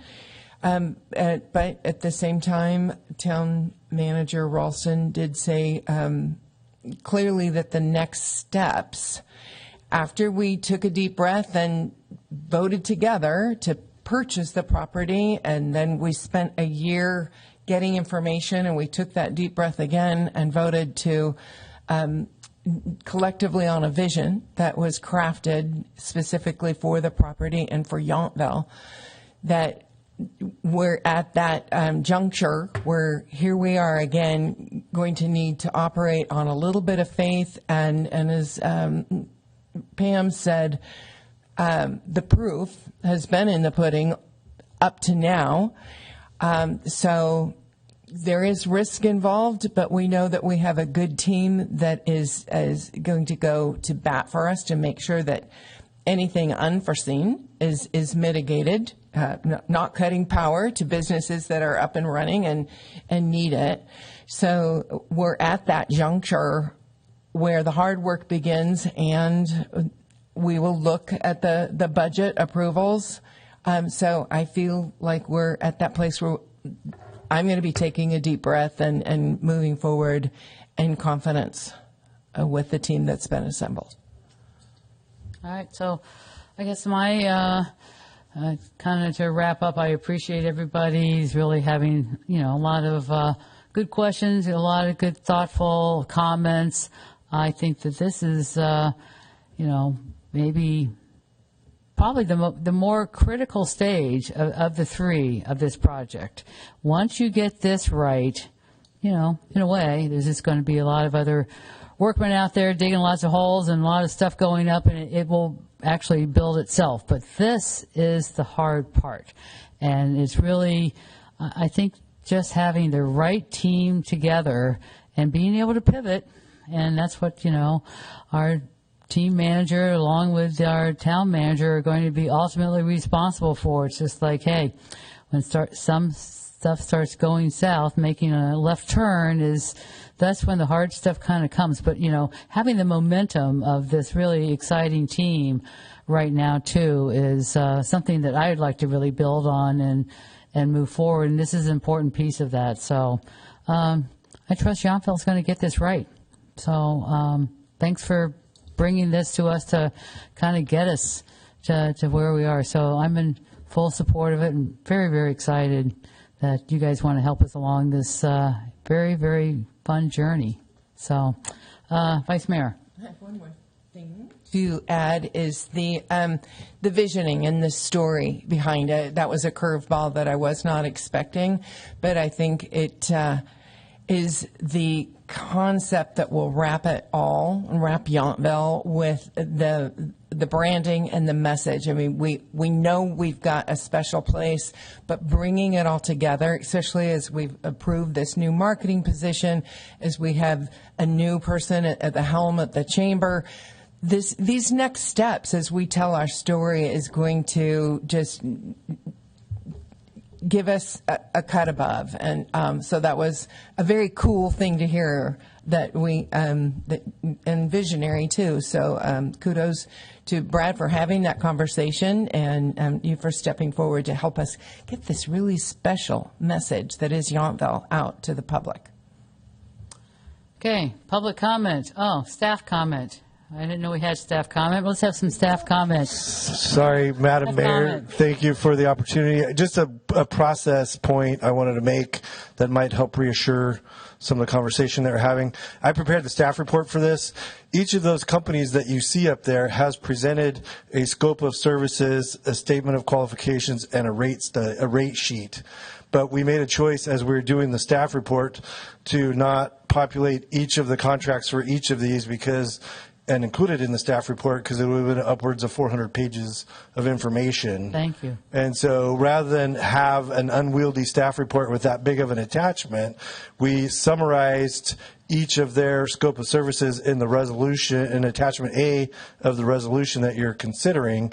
But just to reassure that we have had specific conversations with each of the companies, including the ones in the room, and they've provided their qualifications and their rate sheets, which will get locked into a contract if this goes forward. Thank you for that. Which will be public documents. So I wanted to say that earlier, but thank you for saying that, John. And I also feel like, we'll put it on our website. Hillary's doing a great job with the Commons portal. This will be a transparent process. So I am committed to that, but it's different than what we went through with the visioning. And I don't want to say it's not a million cups of coffee, but it's a different process. So I do appreciate your trust, and I think we've proven that, we've earned it. But I also want you to understand that, again, this is a different process. And I said that from the beginning, if you remember. All along, I said, we're gonna go from here to here, and people are going to wonder now for a year, like, what's going on? Like, why isn't there a new farm stand, or why isn't there a new gym, or whatever?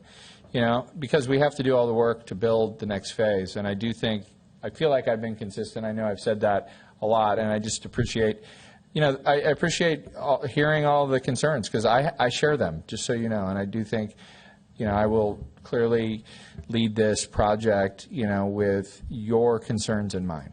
So I want you to know that. Thank you. Okay. Public comment. We had staff comment. Seeing no public comment, I'll bring it back to the council for a possible motion and a second, and then we'll have final discussion if there is any. Who wants to read this? Do we have to read it all? Yeah, so on that point, one of you could just move staff's recommendation if you'd like. I will move staff's recommendation. I'll second. Thank you. Okay. I'll second. Okay. I'm sorry. No, Eric? I'll second. I think Pam seconded. Okay, Oh, I'm sorry. You guys were debating. We canceled No, each it's other all- out. She just jumped in there. So, okay, I made the motion. We have a second. Any final discussion? Seeing none. I put my, it wasn't me, I actually put my button on. Okay, maybe you got overridden by the town clerk waiting for a. Okay, Councilmember Tripp, a vote. This is a hard one for me, and I do understand the urgency, and I do understand, and I have a lot of confidence in Brad and the team, but I feel I have a role of oversight if I went to a boss, which I had a lot of bosses, and I managed departments that had 350 million flowing through them, spent a lot of time with auditors, and when you spend time with auditors, you realize it's not about whether you got it right, but also did you do it in the right way. And I just not ready. If I had been able to see some of the underlying materials, I think that would have made me feel better. But I won't be able to vote for this resolution at this time. All right, we have a motion and a second. Any more discussion? All right, are we queued up to vote? You may vote now. And we may vote.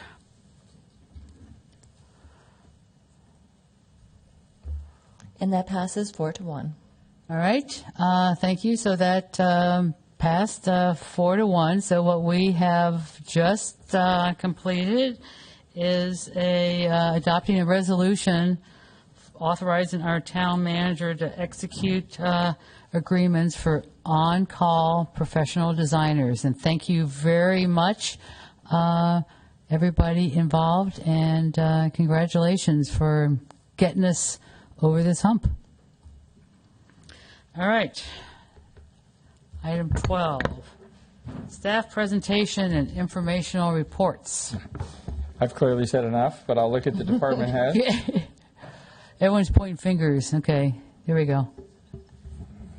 Celia. Good afternoon, or evening, I guess it is now, Mayor and Council members. So Finance team has been working diligently on the mid-cycle biennial budget adjustments that will be proposed to the Town Council at the next regular meeting on May 20th. It's nearly ready.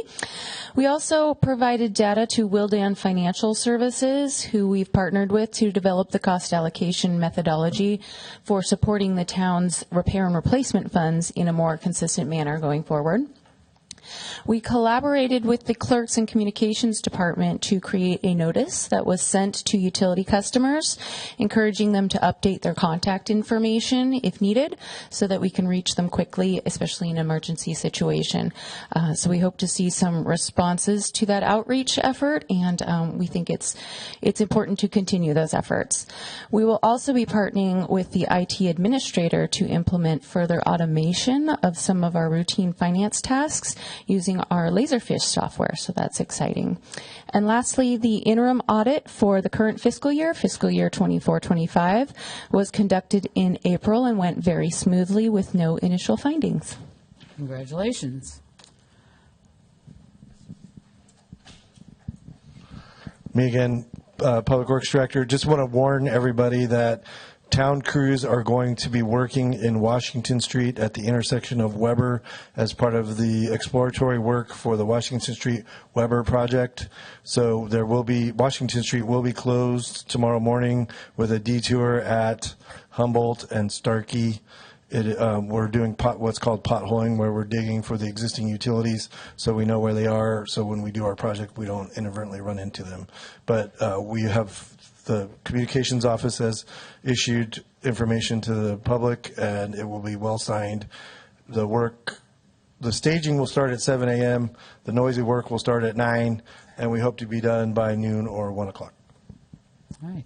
And just for the public at home, we intend to, our next big paving project is North Washington, which includes Weber. So that's what we're prepping for. Good. Maybe another point on that paving index. I'll just quickly say that we continue to work on the Humboldt project behind the scenes, and I expect that will likely be before you in June or July. So we had good prep for a long meeting tonight, so there will probably be another one coming this summer. You're always last. You go. I'll be last. Okay, on that note, I would like to encourage applications for our two boards that have vacancies right now. That is Yountville Arts Commission and the Zoning and Design Review Board. That period closes on May the 12th.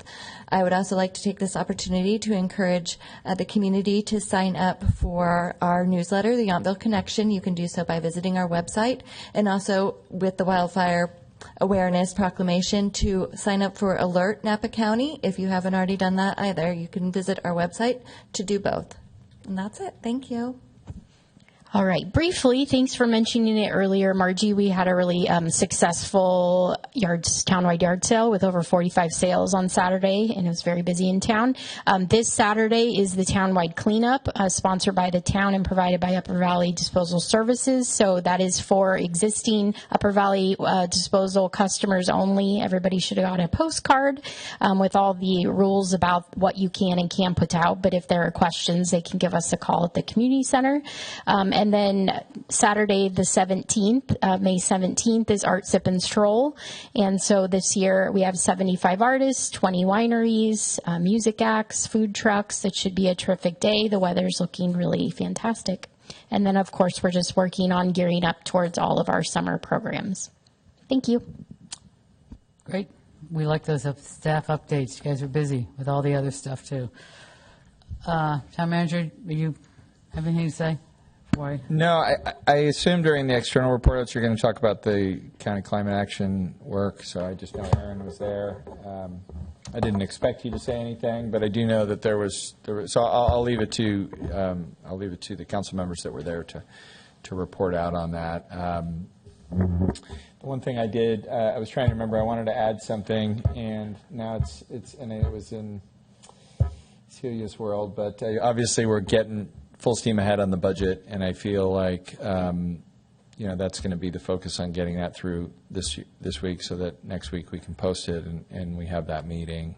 And I just to generally alert the public, I did ask Sam to be the acting town manager because I'll leave after the budget meeting for 3 weeks. And so Sam graciously accepted, with the exception of her son graduating from high school. She will be in town, which I know is a big, it's always a big milestone, but I think it's exciting that Luke is going to Congratulations, graduate. you did so, that's all I wanted to say. So okay. Back to you, Mayor. Thanks. All right, so we'll move on. Council external meeting reports. Well, Council Member Reeves, you want to get us going?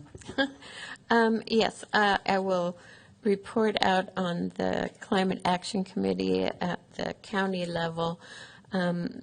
Probably the most important part of that last meeting is the Regional Climate Action and Adaptation Plan, called the RCAP, is going to be, a draft is going to be circulated to staff members for corrections, or I'm not exactly sure what, but Aaron and Brad and Gary will all be the people who are doing that review. It's not really ready for a public review, so that happens later, but I think this one is happening mid-May, and then we can move forward on what is next. Okay. I'll just do a quick report on the Upper Valley Waste Management Agency, which actually there were two big developments. One, the Waste Connections, who is the franchisee, is definitively planning to close the landfill, which will be a long process and currently estimated to be over $6 million to close it, and probably more. But I think many people feel it's probably a good thing.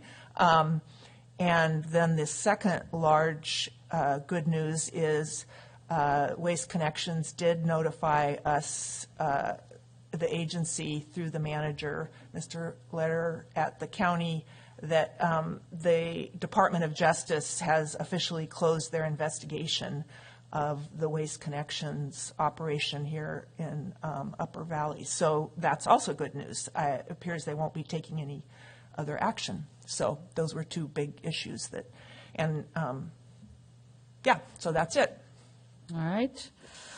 I know I attended one city, the flood control, and Erica attended a couple of them as well. And the one I attended, we were still continuing to round up the last few holdouts on our easement, and we really are kind of making a big push again to get all those done so that we can start construction and stay on the timelines. And as part of the flood control board, we also are dues paying member of the North Bay Watershed Agency. And actually, I was at the meeting, but I was still nominated to serve on that board. So we've had a couple meetings, and this is a very multi-jurisdictional, countywide agency. So it's Sonoma, Marin, Napa, Solano, and anybody who's got watersheds that actually drain into the bay. So one presentation we had was on the golden mussel, which is taking over a lot of our lakes and streams. And I don't know if you're probably familiar with years ago, the zebra mussel came in. So these are mussels that just attach to, they kind of come in contaminated on the boats. And so they're trying to decontaminate the boats before they get in the water, which makes a lot of the fishermen pretty unhappy. But they really kind of clog up all the inlet and the outlet valves, and they really wreak a lot of havoc, and there really isn't any way to eradicate them. Also, we City Selection Committee met, and they voted it's St. Helena's 4-year term to have the city seat on LAFCO. So Paul Doring will be taking that seat. And I think I'm going to let the Vice Mayor talk about MVTA. I met as part of the board of directors for MVTA twice last month.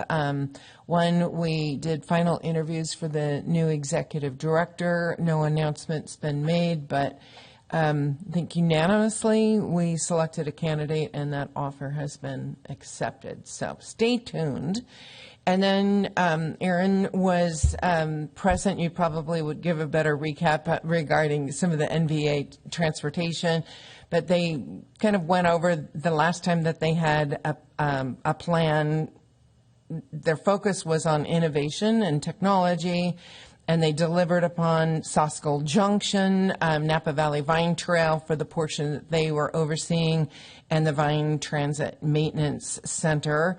And going forward, an improvement in mobility and to reduce environmental impact is all on the table. Certainly keeping the traffic moving at the airport and by where Highway 12 takes off towards Sonoma are on the plate. And the ongoing topic of potholes wasn't addressed, but certainly was on people's minds. And that does remind me that we all received a text yesterday, or most of us, from the county from a 714 area code.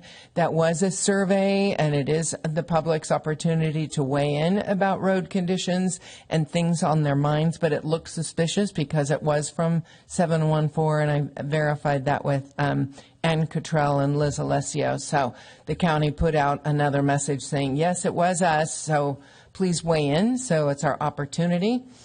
And last, I just have a brief question. Hillary, I am down the road in July. We're going to do a night out. You have application process. What are the dates for that? Thank you for bringing that up, Vice Mayor. I have put out a call for neighborhood hosts similar to last year. I believe that period is ending soon. Okay. So interested parties should reach out to my office, and I'm happy to assist anybody who's willing to volunteer their time for that. Yountville Night Out is scheduled to be held July the 30th, Wednesday, July the 30th, from 5 to 8 p.m. And are you finding the same amount of interest from the hosts, or do any neighborhoods need a little push? I have had exceptional interest from community members wanting to host. I have a meeting scheduled for next Tuesday, May 13th at 10 a.m. here in the Town Hall Council Chambers. So if somebody wants to join us, more than happy to send them that information. Okay, thank you. Thank you. Are the horses coming? Yes. Okay, horses are coming? Yes. All right, Yes. A site at the community center, or is that yet to be determined? I believe we will be having a default location, but if you're interested in hosting your area, let me know. Thank you so much. Only thing I would say, I'm looking back at Sarge, is like, I think we hit our max last year and how far the horses could go and how many stops we can make. Yeah. So we have to probably divide and conquer if we had more. No, I am trying to combine and have collaborators. I think that's one thing that would be really helpful. A lesson learned is that it's great to have a host, but to have a collaboration of hosts is even better. Yeah. Yeah, because we got to move through. 'Cause at the end, there was a lot of Yeah. people who had a lot of fun before we got there. So, I'm fine. No. Okay. Reports, Mayor, I thank you. think it's probably worth me reporting out, because I know I rarely report out on external, but I am your representative on the NVTC, the Napa Valley Tourism Corporation, and we did have a pretty important meeting last Thursday. Actually, the mayor joined as a member of the public. Just for your recollection, I am your government rep, which I am appointed, and I assume Steve's role, so he had been appointed prior to me, and then we have a lodging rep, which is Max Compagnon, who was here earlier. And so we serve on the oversight board for the DMO, which is Visit Napa Valley. And, we voted through the renewal. But there was two things I wanted to report. One, our local TID meets next week, and actually the vice mayor has been appointed chair of the local TID. This is where we spend the 25%. And then we provide at NBTC the oversight for the 75% in essence. So I had been asked to serve on an ad hoc committee with Ann Cottrell and Don Williams and lodging reps to, in essence, move forward the wishes of this council of Calistoga and the county supervisors, which we were calling out for more transparency, conflict of interest, accountability with funds. We spent a long time. I don't even know how many hours. They said 12 to 15 hours. There's been 4 or 5 2 to 3 hour meetings where we presented red lines and we presented options, through our council. We now, MBTC, have our own independent council. And so he was, in essence, the messenger for this. We also had a letter from our largest hotel owner, Gary Jabara, that was actually read into the record. And so all of this was, I think important, but probably a little contentious. Is that a fair word, Mayor? Yeah. Yeah. I think that's a good word. So I just wanted you to be aware from me, there's going to be a follow-up meeting. Again, we're going to, at the local level, have our budget meeting next week. That is a public meeting. But I think at the regional level, things are happening, and there seems to be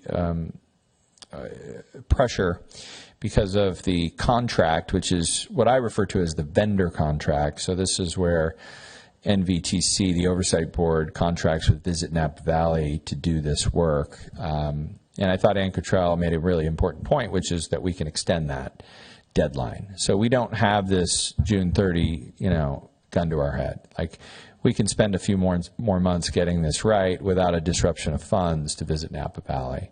So depending on what you hear, you'll hear different versions of this story. I just wanted to share mine, and obviously the mayor was there as a member of the public. It's a time-consuming process, and it is, one of those things where we have to be engaged. But I think this has been an important process to sort of shed some light on what I continue to call public funds, because I think Mr. Jabbar's letter pointed out that he didn't support the district, but he is being imposed this fee, or his guests are. So this is not the same as basically volunteering to contribute funds to a marketing association. This is an imposed assessment, and I think that's a key point that has gotten lost in this discussion, and I was glad that Mr. Jabbar finally, voiced, I wish he had been there to voice it, because I feel like, I don't represent him. I just hear him, and I recognize the position he's in. And I don't think everyone of Isabella Valley really understands that, because, they support the renewal. They view it as their money. But they understand, I think, better because of our meeting, the distinction between public money and private money. So. It's challenging, too, because on this board there are elected officials. We're used to a high level of transparency with our public, and then there are, tourism people, and not to say that they aren't, but I think, we're just kind of cut from a different cloth in a way. And so you got two very unique groups trying to really figure out the best ways to go. And, a few toes get stepped on along the way, but I think we'll all get there, hopefully.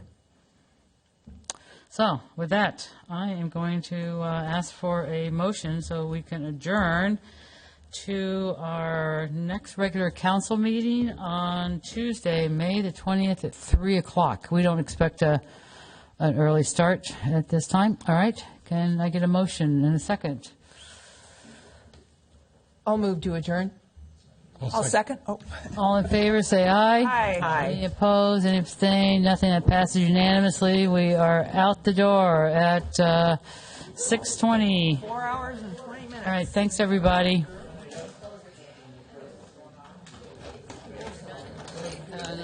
Oh, this is not good for my spine. Or my leg.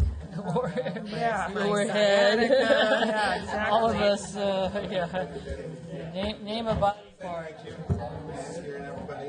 Yeah. Thank you for your concerns. It's not anything to do with the work.